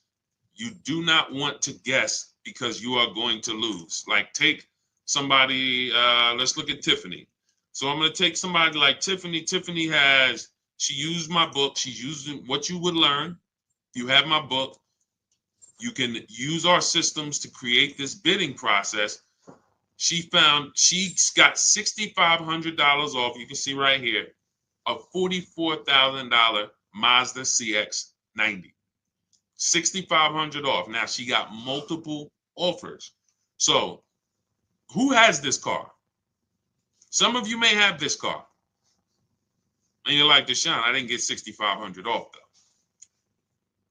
This is why we got to change the way we're shopping. So she got 6,500 off. That's on this car. Now, somebody like Sean, he gets 20,000 off on an F-150 Lightning. Somebody like Milligan, she gets $27,000 off with the rebates and discounts on her Mercedes EQE. As you said, you saw Teddy, who I showed a little while ago. He said that his best deal, from his best deal to his worst deal, was $856 a month, all the way up to like $1129. So you have no idea how much the dealer who's going to win your business is going to take off. because you don't know what rebates are on the vehicle. You don't know what incentives they've given them. You don't know anything. Who cares? You come in and asking for the invoice price. If any of these people had paid invoice price that I just showed you, they'd be thousands of dollars poorer. If Tiffany, instead of 6,500 off, she just took the invoice price, she would have just paid like 4,000 more. If instead of 20,000 off, Sean would have took the invoice price, he's going to pay 17,000 more for his truck. So here's what I know about negotiators. This is why I say, you negotiators, you don't really get good deals. I know you. I used to be a negotiator for a living. Here's why I tell you, you guys don't get good deals. You think you do. You don't know where the bottom is. And you go into a dealership and you are trying to feel for the bottom, not realizing that if you're dealing with what we call an 80% dealer, which is no matter how much they discount, they're never going below a certain amount, then you can't get them down. Once they say that's my best deal, that's my best deal, you take the deal, not realizing that a dealer that's 45 minutes away would have beat that deal by $5,000, $3,000. This is how it works. This is how it works. You cannot go in looking to feel for the bottom on a car. You don't know, you don't have access to any of the information to know what dealers truly own the car for and how much incentives and rebates they have. So what do? You get bids. It's very simple. You just get bids. See, what you want is you want a magic pill. You want, okay, every single car that's a Range Rover Sport, you should save $6,200 from that. Go get it. Oh, that's a Mazda CX-90. You should save $7,100 from that. That's a BMW X5. You should save $10,000 off that. That's what and that would prevent you from having to do the work. That's not what happens. That's not a reality. It's not a possibility. Even if, like I just got an Infiniti. We got an Infiniti truck. We leased it a couple weeks ago. $499 a month, $1,200 out of pocket, $54,000 vehicle, beautiful vehicle, QX60 Lux. They took off $8,000.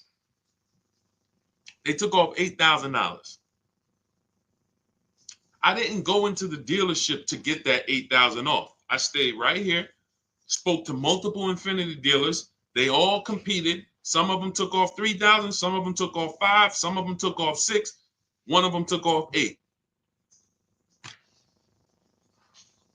I sat right here while people were competing. See, they've got you begging for deals. Unfortunately, you're spending 5 figures, 50,000, 70,000, some of you, 100,000, some of you, and you're begging for people to give you a deal and buy. And that's not. You start shopping the way we want you to shop. Embrace what I'm trying to tell you. Use my 7 steps. You'll be empowered and you can shop from home. You'll have people competing for you. You'll start feeling like you're the prize, which is what you should when you're spending this much money. So there is no estimate. There is no, I think you should save about 10 grand. If Milligan would have started shopping for her Mercedes and she would have been like, well, I'm getting a $79,000 Mercedes. I got it up on the screen because everything I say, I like to prove it. $79,000 Mercedes. Now you look and you say, all right, she might have went in here if she was a good negotiator and she said, man, I'm looking for 10% off. I'm looking for 10% off. I'm looking for whatever. Just make up a number. She didn't know she was going to get $27,000 off. While she sat at home, this was her best offer. She had other offers. That's the best one. This is how you find the bottom for every car. New car and leases, not used cars, new cars and leases. So we do these deals all year long. I'm not concerned with a new year, not concerned with, marketing, end of the month. None of this stuff matters. That's all smoke and mirrors. Okay? All right, I don't do any contacts, Legendary. We have multiple ways that we help the public. Everything I teach is in my digital book. So for those of you who are like Deshone, I want them. Give me the blueprint. I want to know everything. I'm not going to remember this. Just give me everything. See, you could go through all my free videos. I got hundreds of free videos about new cars, leases, used cars, shopping, loans, all on my pages. You're going to piece those together, get your deal. God bless you. Go do it. It's for different people though, because I'm talking to different people in those videos.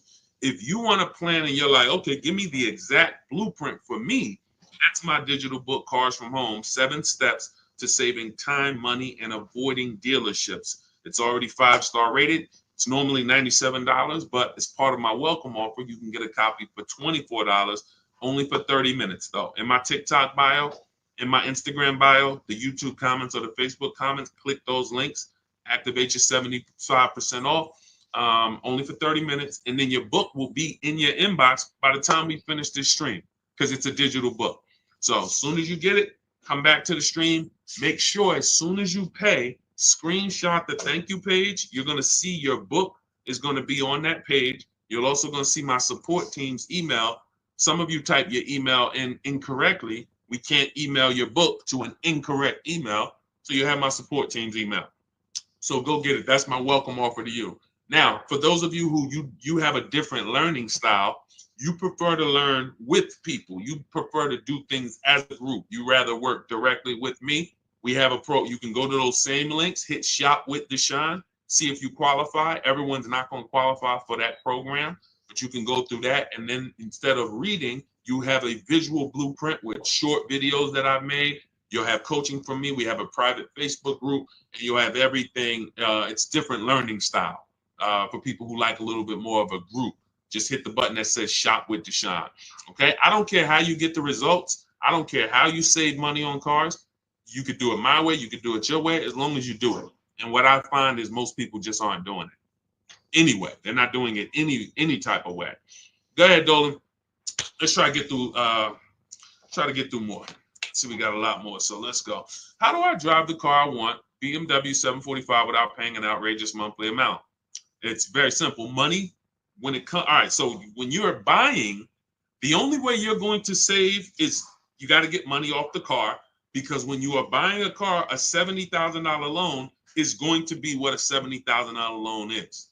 Only thing is interest is going to change. $70,000 on a loan is roughly $1,300 on a 5-year loan. $1,300. Maybe if you take a 6-year loan, you could get it to $1,200. That is what a $70,000 loan costs. Now you might say, well, Deshone, I can't afford $70,000. Okay, it's 2 ways. You're either going to purchase it and put money down so that your loan is not $70,000. Deshone, instead of $70,000, I put down $20,000. My loan's only $50,000. All right, you got $1,000 a month car payment, $900 a month if you take it for 6 years. And I see some of us on here, and I know what you're thinking, Deshone. My payment's lower than that. You took a longer loan, and I don't like talking about those things. I don't like to talk about people with 8-year loans on cars, or 7 even. That's like if I'm in $1 million house, but I'm in a 50-year mortgage. Yeah, I'm living in a mansion, but my mortgage is 50 years, not 30, not 15. I stretched my way into this house. I didn't comfortably move in. I couldn't afford the mortgage for 30 years. I had to get a 50-year mortgage to live here. That's how a 7-year, 8-year, 9-year loan is. You're just paying too much for a vehicle. You're paying too long for a vehicle. And at a time where your car's paid off, you should be putting money away. You're still paying monthly payments. You should be putting money away for repairs and for upkeep. So that's how you buy. You can't change. Now, what you can do is you could look at leasing. If you're not keeping your cars 8 years, you saw Teddy's deal on his BMW. We got 2 BMW deals I'll show you. Tote got her BMW i4 drive, $54,000 vehicle, $690 a month. Beautiful car payment. $690 a month, $54,000 vehicle. That's a 1.3%, 1.26% lease. Beautiful. Or look at Danielle on her Audi, $44,000 vehicle, Audi A3, $550 a month. And where's Teddy on his BMW? Oh, look at Kimberly on her Maserati, $91,000 Maserati, $944 a month. That's a 1% lease. This is extreme affordability for these cars. $73,000 BMW Teddy, $856 a month. So that's the two ways. When you look at your BMW that you say you want, you cannot magically make that payment something, oh, I want to buy that $70,000 BMW. Get me the $600 a month. They'll put you in a 10-year loan. You'll roll out of it, and they'll get 15 grand out of you. How much could you put down? I could put down like 15 tops, but I got to be at like 600. No more than 7. All right, good news. We got you to you give us 15. We got you to 709 a month. Oh, for real? Can I take it today? Yep, you can take it right now. You got the 15? Yeah, I got the 15. Let me go to my bank. Now you're going and you're literally driving and you're wondering, and you're like, you're not even wondering. You don't even know how bad you did.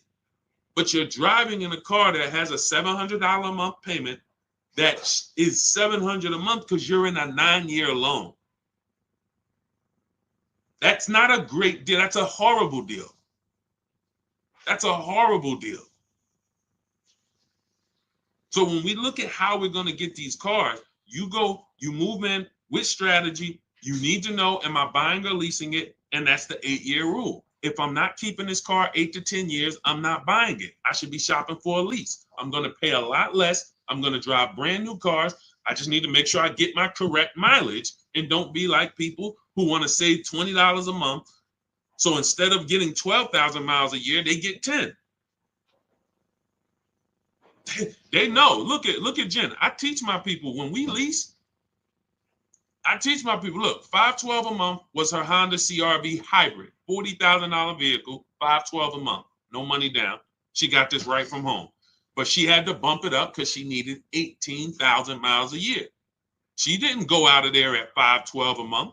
Look, 18,000. She bumped it up to $563 a month, $47 more a month. And she gets to drive 18,000 miles a year and enjoy her lease. You know how many people and I'm telling you, I've been in the car business since 2006.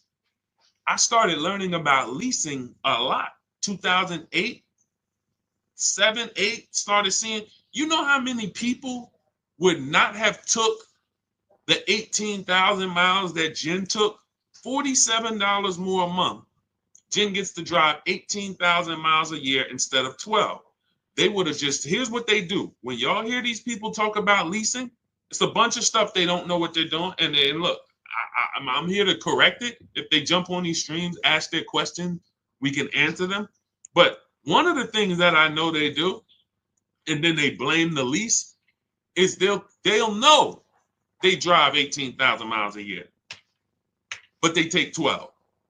Now that's 6,000 miles per year that they did not get that they know they needed. I have a chapter in my book. I have a little paragraph. It's not even a chapter. It's a paragraph in my book called How to Choose Your Mileage Wisely. Because this is very important to having a great lease experience, choosing your mileage wisely. So 6,000 miles per year. We only do 3-year leases. We do not do 4 years. So that's 18,000 miles that they didn't get. They're going to be penalized for that at 25 cents per mile. They're going to have a $4,500 bill coming to them. And they'll probably call the dealership and say, hey, I went over my mileage. Can you get me out of it? And the dealer, who has nothing to do with the car, it's the bank's car, will roll that penalty right into the next lease. And then they end up paying. They never get great deals. These people are never, if you're this person, I'm talking you need to change this because you're never going to get great deals. It's just not going to happen. You cannot roll penalties into your next lease and think, oh, I got a great deal, when you didn't have to roll those penalties in. You didn't. And the first thing you should have did was pick the right mileage. And then, let's stop getting out of our lease. So the point is, let's get to this. $4,500 is the penalty that's coming. Now watch this. Jen, she only raised her payment $47 a month for 36 months. That's $1,692. $1,690. I'm talking to you high mileage people who like, oh, Deshone, I drive 15,000.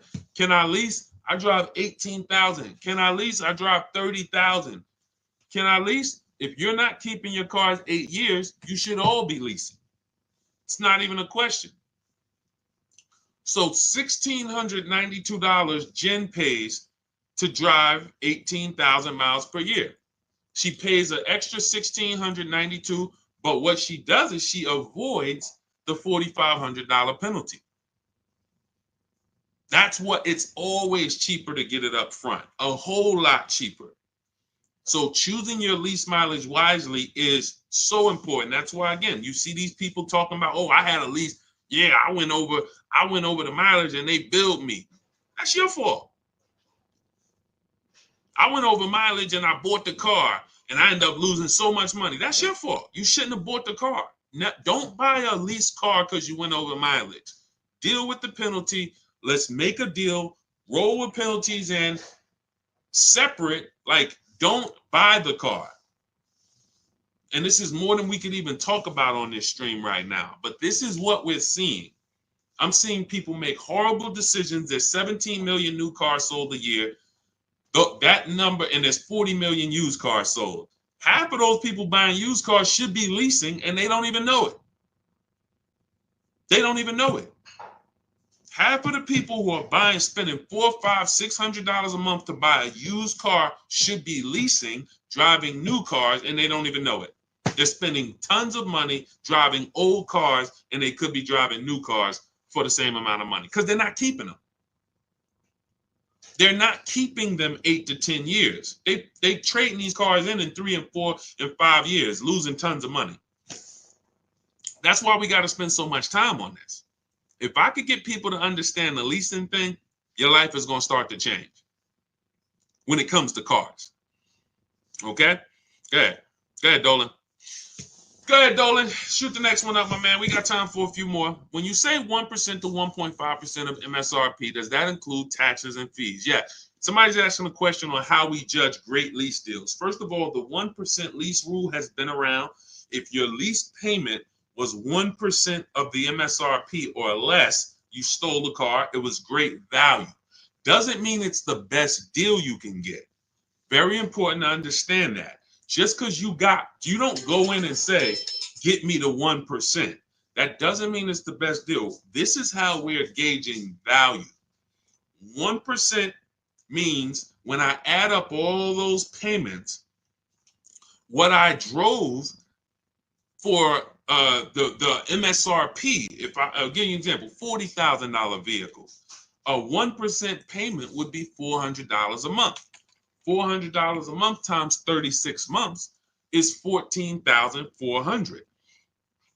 Now that's going to include, that's how much I'm giving the bank to use their car for 3 years, $14,400. Here you go. Once that's done, I got to compare and say, well, if I had bought that $40,000 car plus taxes and fees, I'd have probably been around $44,000. But yet, over a 3-year period, I only paid $14,000. That's great value.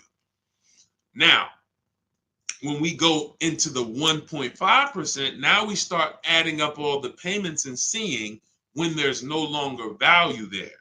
There's no longer value in leasing this vehicle at over 1.5%. Because if we take that same scenario, $40,000, then a 1.5% payment would be $600 per month instead of the $4.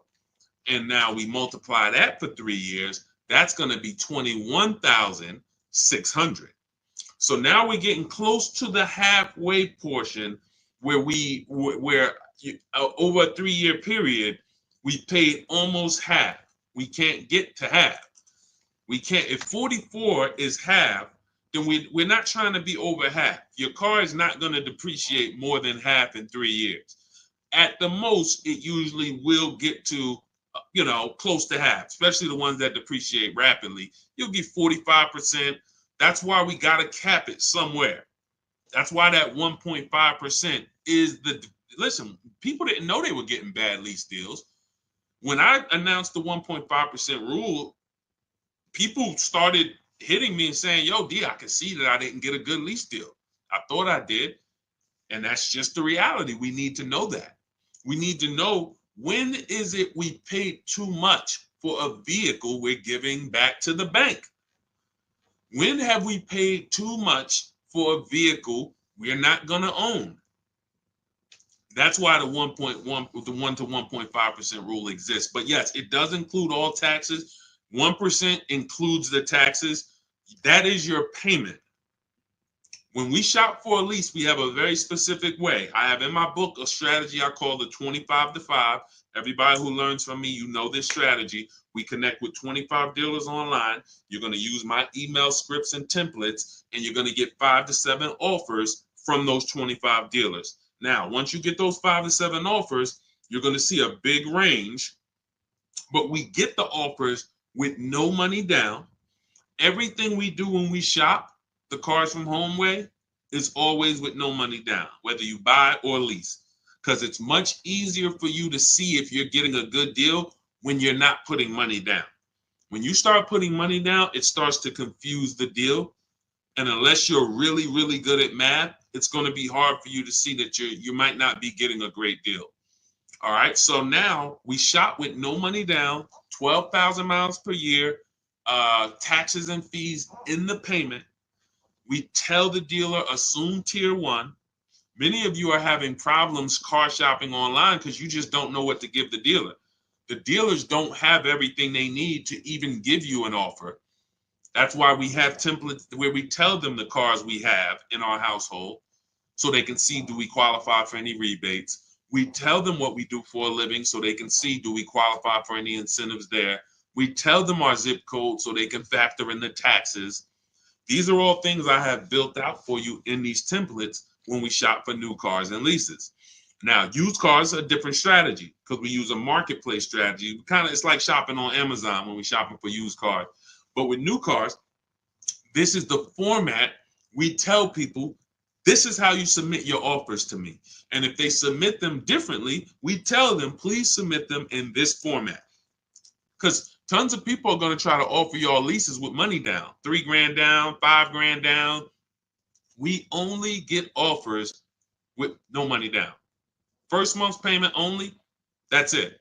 When you lease, you pay at the beginning of the month, you give them your payment, you drive off. That's all we're giving. When we are getting offers, that is how our templates are set up, and that's how we're able to screen the offers. You are having a big issue screening your offers because they're all coming in a different format. This deal is doing $2,000 now. This deal is doing $5,000 now. This deal is doing $2,289. This is why it's a formula. You're having, part of why internet salespeople exist is to make it hard for you to shop online. They want you coming into the dealerships so that you can go and negotiate with them, and that keeps you from shopping their competition. That's what internet salespeople's job is. It's not to sell you a car online. Who's tried car shopping online lately? Is it good or bad? Who's tried car shopping online lately? Just type good experience or bad. Good experience or bad. Let us know. Good experience or bad shopping online. Car shopping online. Jim, I have the emails already. I can't walk you through the emails because I wrote them all. I have like probably 30 to 40 different replies for what they say. It would be too much for me to walk you through. That's just grab your book if you want to use the templates. They're all set up in there. If not, you got to deal with your own emails. The way I tell you guys, if you're going to do this your way, you need to be calling, ask for managers. That's the way I would do it manually if I didn't know what I know. In my book, I have all the email templates. When we're shopping for new cars and leases, this is what we use in our communication. That way you're not winging it. You don't have to worry about winging this. You're coming into an entire process when you're using the Cars from Home system. Thanks, New York Gal. Good to see you again. All right, so I forgot the question I just asked. That's not the question that I'm asking. Okay, hold on. I asked you guys. Okay, I could tell when it starts. When I get close to an hour, this is what starts happening.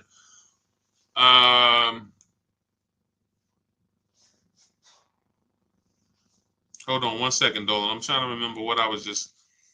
What's the point we were just making? Okay, it's fine. Okay, Dolan, pull that next one up. What is the average percentage off an MSRP on a Mazda 5 Series? We had a similar question to this. I mean, you can watch the replay. I don't want to answer it again because we spent probably 5 minutes on this. So just watch the replay on YouTube or on Facebook. Rewind to maybe about the halfway point. You're gonna see somebody was asking how much discount they should get off of BMW. Similar question, similar answer. I have a lease now. How do I go about buying the car? Well, why do you want to do that?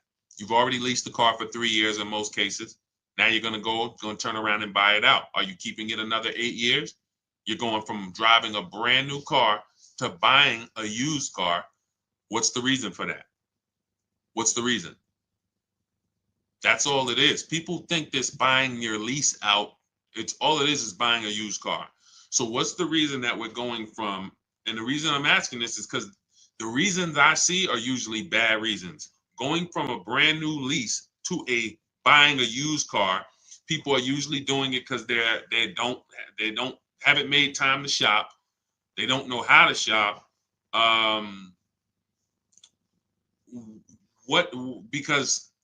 Or they got a bad lease deal. So now let's just say you got for a car, let's pull up a car. Let's look at Ansley. Let's look at Raphael. So Raphael, she got a $46,000 Jeep Grand Cherokee. She's paying $549 a month. No money down.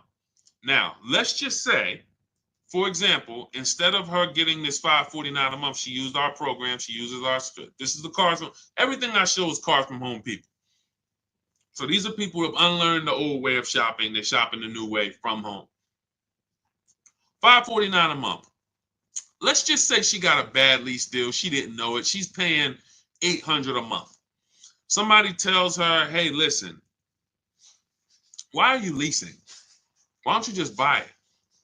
She's like, "Well, I'm paying $800. Yeah, I probably should just buy the thing."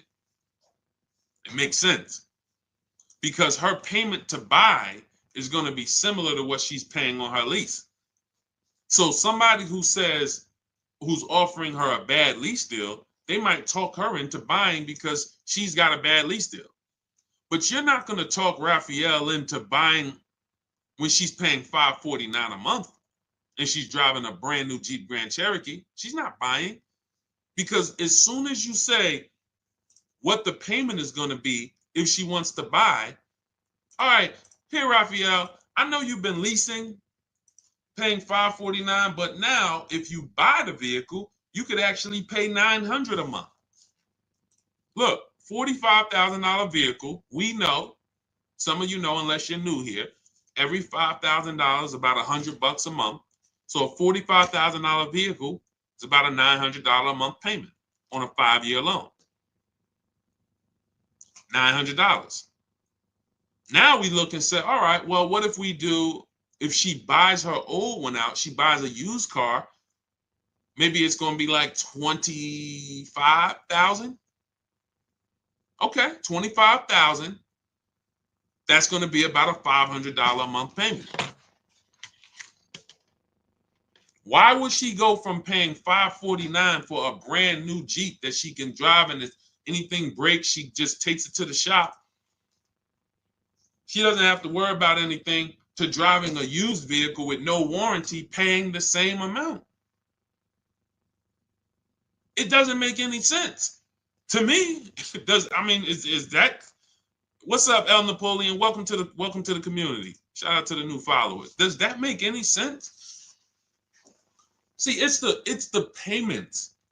People like, yo, Deshone, what is it about this leasing thing, man? You seem to, you really rave about it. First of all, not many people know about it.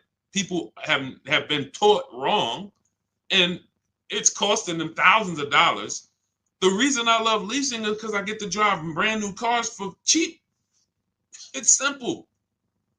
Everything else is something people are adding to this thing. My neighbor, who when he met me about a year ago, his wife had a Kia Telluride. They had bought it. Very nice vehicle during the pandemic, Kia Telluride. $45,000 vehicle, whatever. He's paying $800 a month. He totals the car. His wife totals the vehicle, and said, his wife said, no, he said, Deshone, I noticed you teach this 8-year rule. If you're not keeping the car 8 or more years, you should be shopping for a lease. I said, that's right. He said, so I'm not going to keep it. I said, okay. He said, all right, so I'm going to shop for my lease. I said, cool. He gets a lease on a Kia Telluride, $479 a month. A brand new 2024, $479 a month. He was just paying $800. Do you think he needs anybody to tell him about leasing versus buying anymore?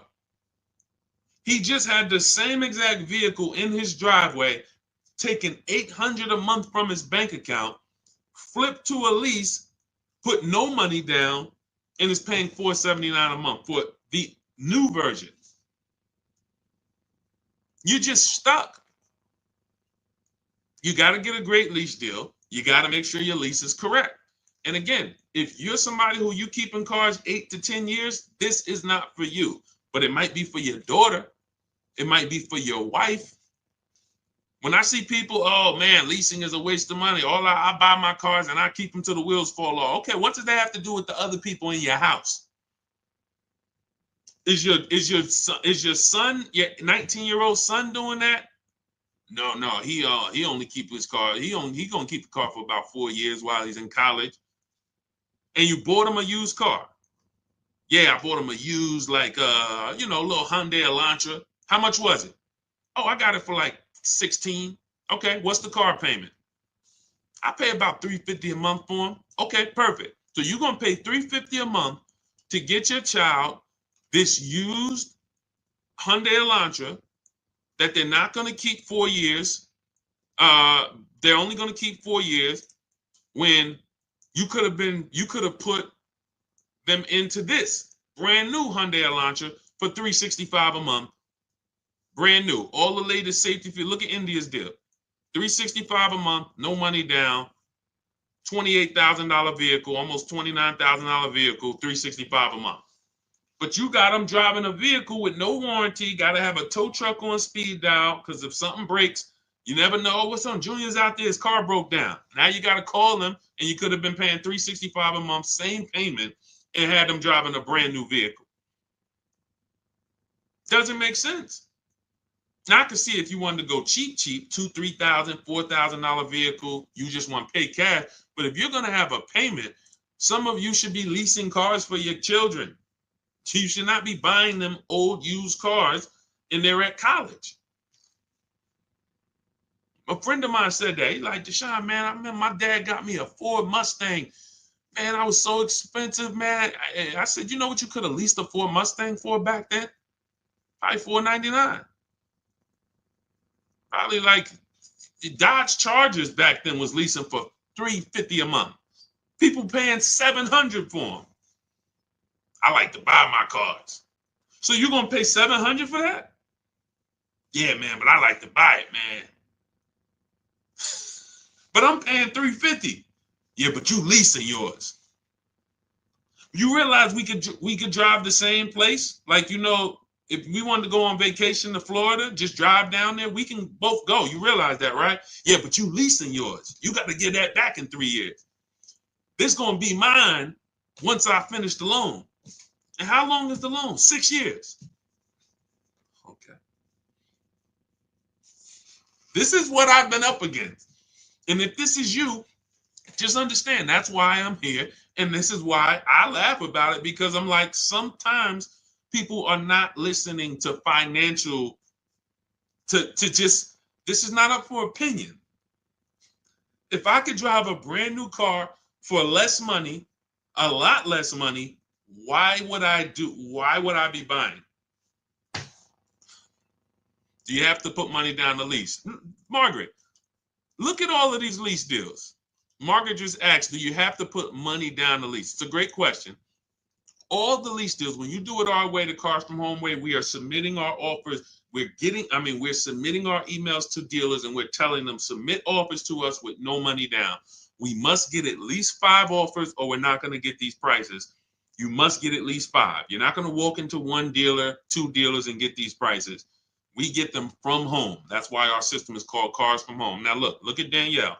Audi, $550 a month, first payment down. That's all she gave him. $550, drove off. Look at Greg. Look, $56,000 vehicle, $527 a month. Look, he said, I think somebody messed up on the paperwork. No other dealer came close. Multiple offers. $600 a month for Bonita. This was back during the pandemic when people were paying $800 a month for Kia Telluride leases. She got hers for $600. That was back in December 2022. I remember people paying $10,000 over sticker for Kia Tellurides. It was crazy. No money down. This is Taupe, $690 a month on her BMW. No money down. This is Charles on his Palisade lease, $49,000 vehicle, $597 a month.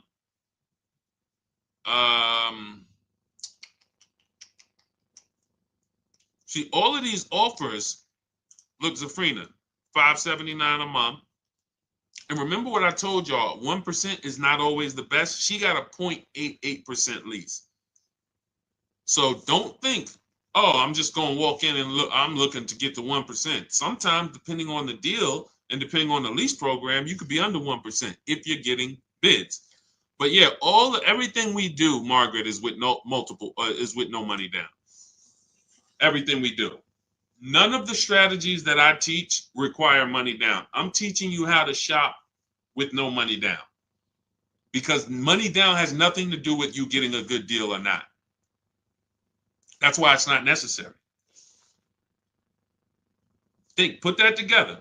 Money down has nothing to do with if you're getting a good deal. Some people say, oh man, I got a good deal. I didn't have to put any money down. So if you walked into a dealership and they charge you, you're looking at a $50,000 car, they charge you $60,000. The car's $50,000, they charge you $60,000, $10,000 over.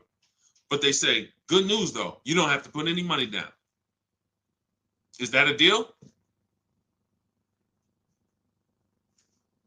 No, right? That's the point. Money down, independent of the deal, has nothing to do with the deal. The deal is, out of all, I'm shopping for this vehicle. Out of all the dealers in America, did I find the dealer who was going to take the most money off? That's the deal. Nothing to do with anything else. Now, your monthly payment and your budget, that's affordability. That's not a deal. Just because, look, I could go get a good deal on a Mercedes. Doesn't mean I could afford it. I could go get a good deal on a Rolls Royce. Might be $2,000. Somebody could come up to me right now. A Rolls Royce that's normally $5,000 a month. They come up to me and they say, hey, listen, I give it to you for $2,000 a month. I'm in an emergency. It's not in my budget. I can't pay $2,000 a month for a car. It's a great deal. You get what I'm saying? Affordability has nothing to do with the deal. The deal is we found a dealer. He's beating all his competition. He's taking off the most money. Here's his price. That's the deal. It doesn't matter if you could afford it or not. That means nothing. That means nothing. Hopefully you can afford it. Hopefully you're not looking at a car that is outside of your budget. But that is affordability, monthly payments, money down, zero to do with did I get a good deal.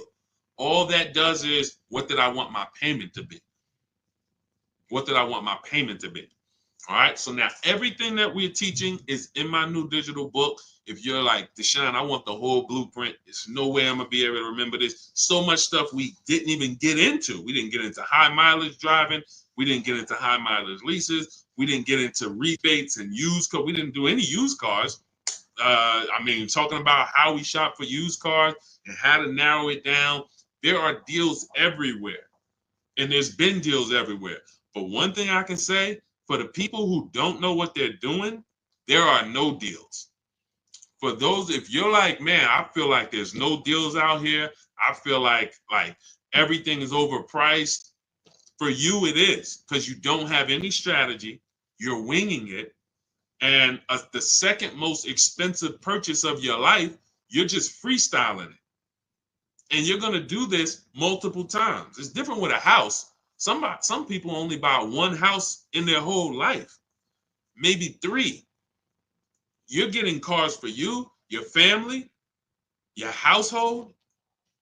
You're doing this several times throughout your life, and you're freestyling it.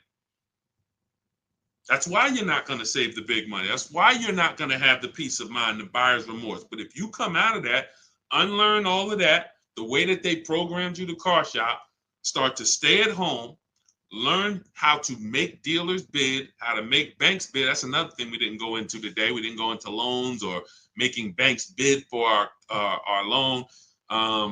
This is all in my book. So if you guys are like, man, you know what? I want the whole blueprint. Give me the step-by-step. That's Cars from Home. 7 steps to saving time, money, and avoiding dealerships. It's a digital book, so it'll be in your inbox in literally 5 minutes, normally $97. But as part of my welcome offer, you can get your copy for $24, which is 75% off, but it's only for 30 minutes. So you got 30 minutes. Go to my TikTok bio, Instagram bio, the YouTube comments or the Facebook comments. Click those links.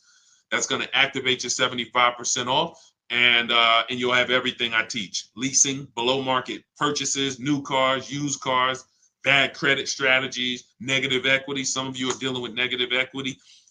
It's all in there step by step. So once you pay, make sure you screenshot and save the thank you page. You can open the book directly on that page, but I also email you a copy.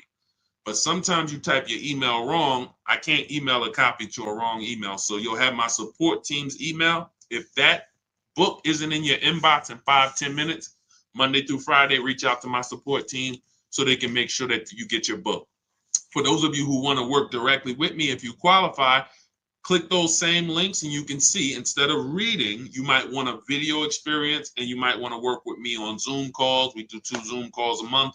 And then we have a private Facebook group with over 1,500 people in it that have come before you. If that's more of your learning style, then you can hit the button that says Shop with Deshone, and you can see if you qualify for us to shop together. Other than that, I put the information out. We don't hold back. There is no, hey, if you pay, this is what you get, except I have calculators. So there's things I can't give because I built them inside my book. There's like 5 different calculators, custom calculators that we use, budgeting calculators you put all your lease offers into, and then it tells you what to counter. Same thing with purchases. So I got a ton of stuff in there that's proprietary, but everything else I give away. I don't hold back anything in these streams. But I just know some people are like, I don't want to remember this. I'm not gonna remember this. Let me go deeper and make sure I have access to everything I need to know to save thousands of dollars on cars and time. People spending 5 hours or 2-3 days in dealerships. This is ridiculous. It's not necessary. Hey, you'll wonder why you didn't come over sooner, because it's out of control. People going back to the dealers 2-3 days. Let me see if I get some more money off. Anyway, it's not a good way to do business. So shout out to everybody who grabbed your book. Thanks for checking in. I think we went as thorough as we could today. We'll have a lot more coming. No, you cannot use, Naya, you can't use anything to negotiate your lease. She said, can I use Edmunds to negotiate my lease? Nothing is going to do the work for you. Unless you're hiring a team who is going to go do the work and watch this, show you the work. See, the difference with these brokers or people who you hire to say, oh, you just do it for me, is they're not actually presenting the offers to you transparently. If you shopped for me, then show me what each person said. Because oftentimes what's happening is you are just so scared, you just pay somebody or you let them control your entire transaction. Now they control who you're going to sell your old car to. They got your trade, they got your loan, they know who you're going to buy a car. They're controlling all of this. I know a lot of brokers here in the Northeast area, and they make a lot of money because they're treated as dealers.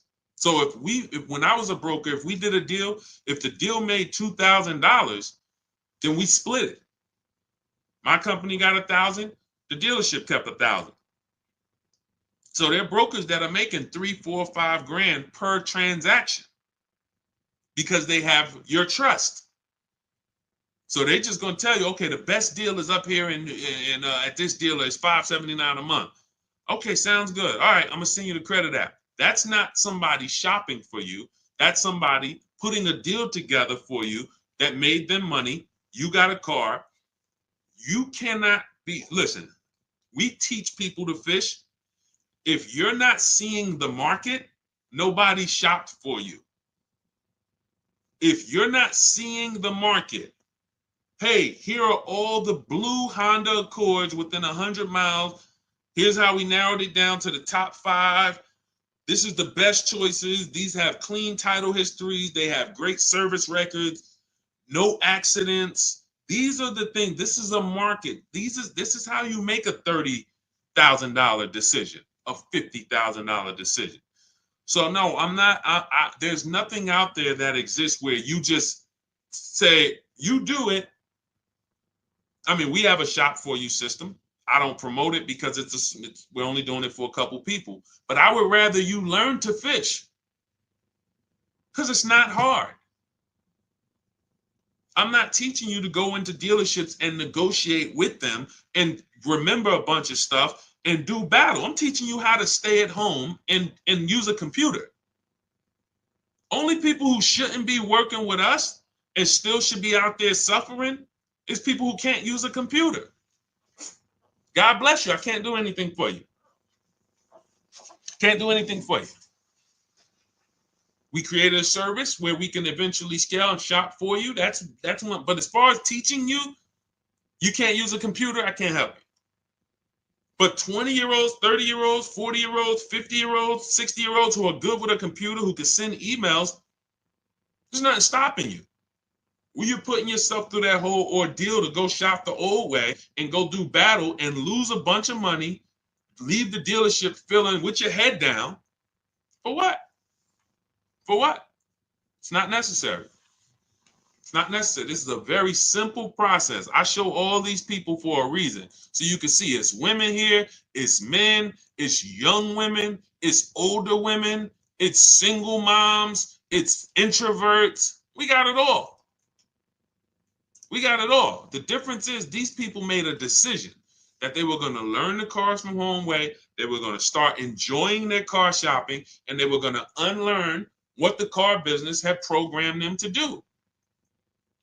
Car business loves the fact you're going to keep shopping the same way. Keep coming into the dealership, hoping, asking us to take off some money. Come on, take off some money. Keep doing that. Don't change anything. Don't change anything. We make a bunch of money when y'all keep doing this. But you want to help, you want to stop people from making money on you? Stop going into dealerships. Test drive, come home. I'm here for a test drive. Thank you. Can I have your card? I'll call you if I'm interested. You come home, you get your bids from home, you have a great experience. You save a bunch of money. You don't spend more than 30 minutes in a dealership. Best thing in the world. Okay, so it's all in my digital book. You'll have the blueprint, Cars from Home, 7 steps to saving time, money, and avoiding dealerships. Normally $97, but get your copy for 75% off. If you're there before 30 minutes, TikTok bio, my Instagram bio, the YouTube comments, the Facebook comments, click those links. That'll activate it, and then you'll have the book in your inbox because it's a digital book. So you could be using it today for your shopping, and it only take you a couple days to get your deal. Okay, we don't play around. You don't need 8 hours. This isn't a college course. Okay, it doesn't take that long to buy cars. All right, go grab your book. God bless y'all. I'll see y'all on the next stream. I just wanted to tap in with Naya because she had made a comment that I saw, and everybody who got your book, use it. Please make sure you continue. I have a lot of new deals that I have to bring in on the next stream. I have had a lot of you email me with your deals, and I appreciate you. Make sure you keep sending me your deals. When you pick up your car, send me your paperwork. I have a lot of, I'm going to bring them in for the next stream. A lot of you have been sending me your deals, so I appreciate it. Continue to celebrate yourself because, you know, it's something great about getting a new car, but it feels even better when you're confident with the numbers. It feels even better. You notice people always tell you when they got a new car, they don't talk numbers though.